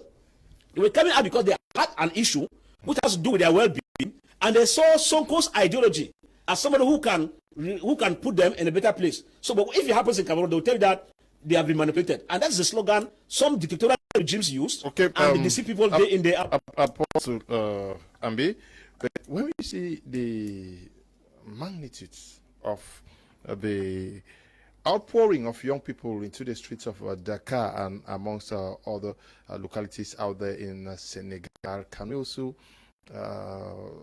begin to question why it is very difficult to bring people together in Cameroon, also tied to the fact that most political parties are region tribal based, and also the fact that in Senegal they have one language that cuts across. In Senegal they have one dominant religion that cuts across. Yeah, it's a bit difficult to assemble youth in Cameroon because there's a lot of division amongst. We are just talking about this Anglophone, Francophone stuff. No. There's a Beti Bameleke war. There's a Northeast this war. There's a division amongst Cameroonians. And it's not just the Anglophone, Francophone. If you come to the Francophone session, there are people arrested. Why was a young man arrested on a TV panel? He said, a woman told her, vous allez partir joindre la partie de Bami. Is a party a tribe? You have the Douala, the Bassas. Yes. When did the political party become a tribe? The people, the guys of CDU, Madame Ndandria says, je ne veux rien, mais c'est mon frère. Donc Mon frère. You see, we have now a tribal groups with appellations of political parties. There is an Ewondo party with a few persons, because the Ewondo party is in power. The few persons who are hungry, they have gone and joined. We have the Bassa party. In the name of a political party, we have the Bamileke party. We have the Bamenda party, which is more of tribal groups with the titles of political parties. When you see tribalism, nepotism, racism begin to operate in an environment, we are in trouble. What is racism? Racism is simply discrimination against a kind. That's racism. Now, tribalism is discrimination within a crime, a kind.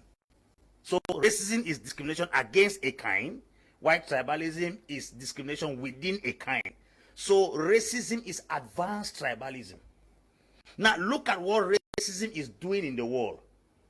George Floyd was killed because of his color. We are killed here because of names. Your name is Kum. His name is Evina. From your name, we can tell you your party. And because of this tribalism and confusion, I can tell you that even those who are in political parties, they are not finding it easy there. Because right in that political party, the man who is in charge will position only his tribal people at the top. So the earlier we broke out of these tribal groups called political parties and become patriots that want the interest of Cameroon to grow, we'll see success. In Senegal, what they speak there is Wolof. Yeah. That language cuts across Mali. It cuts across part of Cote d'Ivoire. It cuts of Niger. That's Wolof. They are almost one. Yes. Number two, they are predominantly Muslims. That religious difference is not today. Christianity is shallow. Like Mali is 98% Islamic. Now, you come there, that religious difference is not there. Tribal difference is not today. So, and then the people are not too alcoholic consuming like Cameroonians, because in Cameroon we drink. We sleep. A man can go to a meeting because he has to drink 2 beer. How can you vote a man because he gave you beer? That means the interest of the country is not even in your heart. So if we measure it, there is a big difference. Now look at Senegal from the time of Abdou Diouf, who gave them independence, till date. No, Senghor.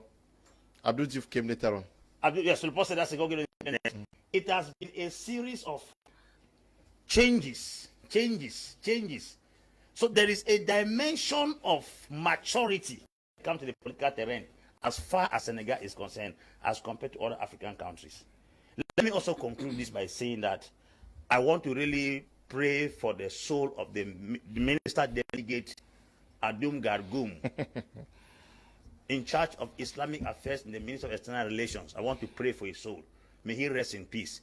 And I'm also pleading the head of state that I'm ready to work as the minister delegate in charge of Pentecostal affairs in the Ministry of External Relations. If they can give me that privilege to serve my people, I'll be happy. Okay, you want to be minister? Minister of Pentecostal. Pentecostal, precisely. Now, is there an urgent need for African heads of state to also give greater responsibilities to young people and make the young people in their respective nations to feel as being part of the decision makers of their respective nations? Mr. Leo, far gone is a time when youth used to be told you are leaders of tomorrow. Every young man of today has risen up to consciousness and has realized that even those who sit in power today came into power as youths. And so every youth is calling for responsibility. And every youth wants to take that same responsibility these old men took when they were young. And so they should stop singing the song of you are leaders of tomorrow and give the opportunity to the young people to carry the nation ahead. When they were young, their wits were strong and they were able to bring up fresh and good ideas that carried the nation to where we are today. Certainly, the times do not fit with theirs. So it is necessary that they should realize it and hand it over to the young people. So I am calling on every African leader, wheresoever they may be, to start recognizing the potential of this youth and put it, because by the time these youths get like they got up like they did in Senegal, like they did in Mali, like they recently did in Nigeria, it might create a situation where our African leaders will not have a place to stay in Africa. So it is necessary that they should give handover responsibility when it is time, and the time is now, not tomorrow.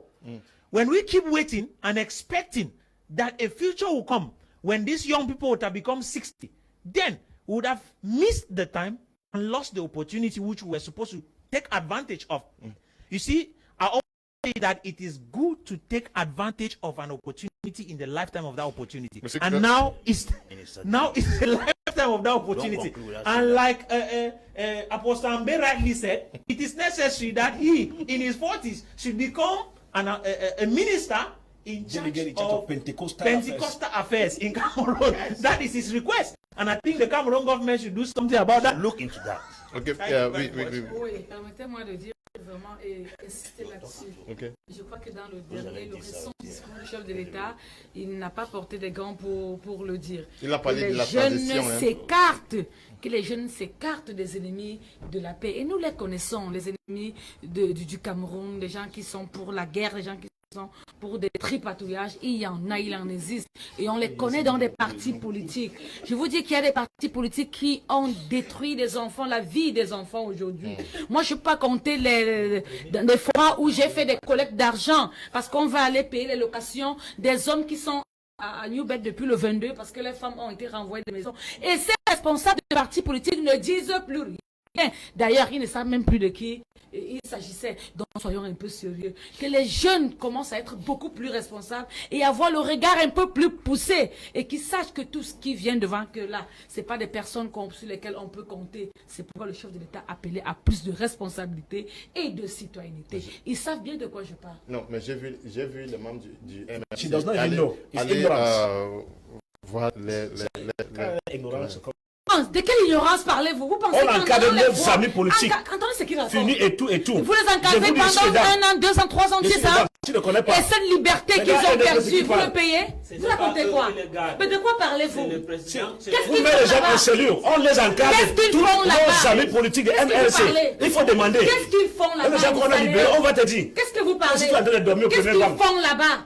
Regardez comment ils sont en train de parler. C'est même à la limite extrêmement étonnant. Vous détournez des enfants, On encadre toutes nos amis politiques. vous manipulez les Mais la enfants. prison par Vous appelez votre quoi gouvernement. prisonniers politiques? Laisse tout ça. Donc maintenant, tout le monde se Attends, fait mais prisonnier regarde, politique. ok, I am very sorry to understand this. Oui, I think Donc all comment of je them suis are devenu prisonnier politique? it's okay. Mais Docteur, vous avez des pas problèmes libéré. comme ça. S'ils ont des problèmes. Vous portez des Docteur, concepts s'il vous plaît, sur votre s'il vous dos. I am very sorry. Continuez. La liberté, dans la prison. la liberté qu'un individu perd. Entrez en prison, Qu'est-ce là. qu'ils veulent de ça?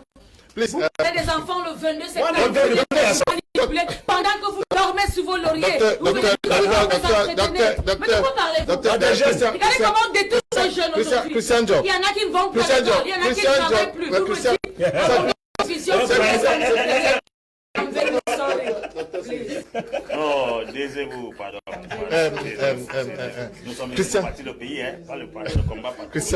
Christian Job, est-ce que il est aussi temps que les jeunes, please, Christian Job, est-ce qu'il est aussi temps que les jeunes comprennent que le pouvoir ne serait jamais cédé et qu'ils s'organisent pour prendre le pouvoir eux-mêmes ou montrer qu'ils sont responsables et capables de prendre le pouvoir? Par exemple, votre président national, c'est un jeune, il lui-même, il a pris sur lui de savoir qu'il est temps que j'aille prendre le pouvoir. Oui, M. Koum, c'est une thèse que je développe depuis 2011, voyez-vous, dans mes travaux académiques. Je le démontre effectivement que la politique est un métier. Ça, c'est un pan qu'on nous a longtemps caché.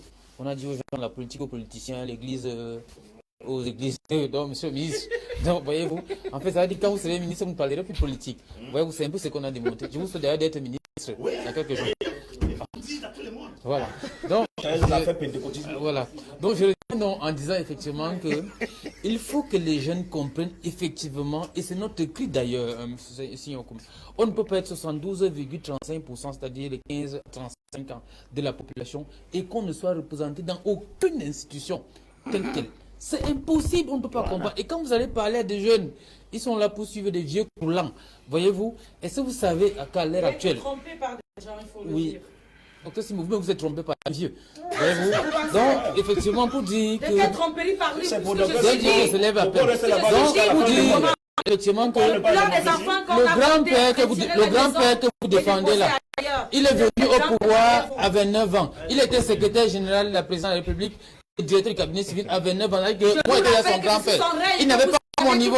Il n'avait pas mon niveau académique. Il en a bénéficié lui aussi. Ça déjà. Il en a bénéficié. Donc, effectivement, permettez Je que vous je... rappelle que son règne, tout ça, ses connaissances, Please, sa voix, tout ça, please, aujourd'hui là, please, sous son contrôle. Je vais Donc, donc... un minimum Non, de remerciements. docteur, s'il vous plaît. Non, docteur Simon, laissez Simon, parler. vous avez été le conseiller permanent du RDPC aujourd'hui, non? Donc, je suis en train de dire effectivement qu'il faut que les jeunes comprennent que on doit prendre notre pouvoir. Il est temps. On ne peut pas se faire gouverner. Est-ce que vous savez qu'il y a quelqu'un comme on l'appelle Niat qui a écrit au président? Il ne peut plus. Il ne marche même plus. Mais c'est le président du Sénat actuel. Mais c'est curieux, on est encore en train de le maintenir. Vous avez quelqu'un comme Kabel, vous avez ces gens, des croulants qui pètent en marché. On voit comment on les fait subir. Vraiment, la retraite n'est pas une punition. Cher grand-père, reposez-vous. Et j'ai dit aux jeunes, il est temps de prendre le pouvoir entre les mains. Soutenons les leaders jeunes. Non, permettez que je ne parle pas comme les autres. Non, c'est là où vous voulez qu'on y arrive, donc, c'est c'est ça. effectivement qu'on soutienne, comprenne que demain nous appartient. Vous voulez Et la c'est jeunesse aujourd'hui qu'on parle. immature. Et vous avez un leader comme Cabral qui parle. L'immaturité n'est pas synonyme. La maturité n'est pas C'est que les vieux synonyme. qui ont mature. Puisqu'on vient de... En fait, tout à l'heure, j'ai pris on a entendu que vu, vous étiez immature sur ce et plateau. on a vu effectivement, Allez-y. on a vu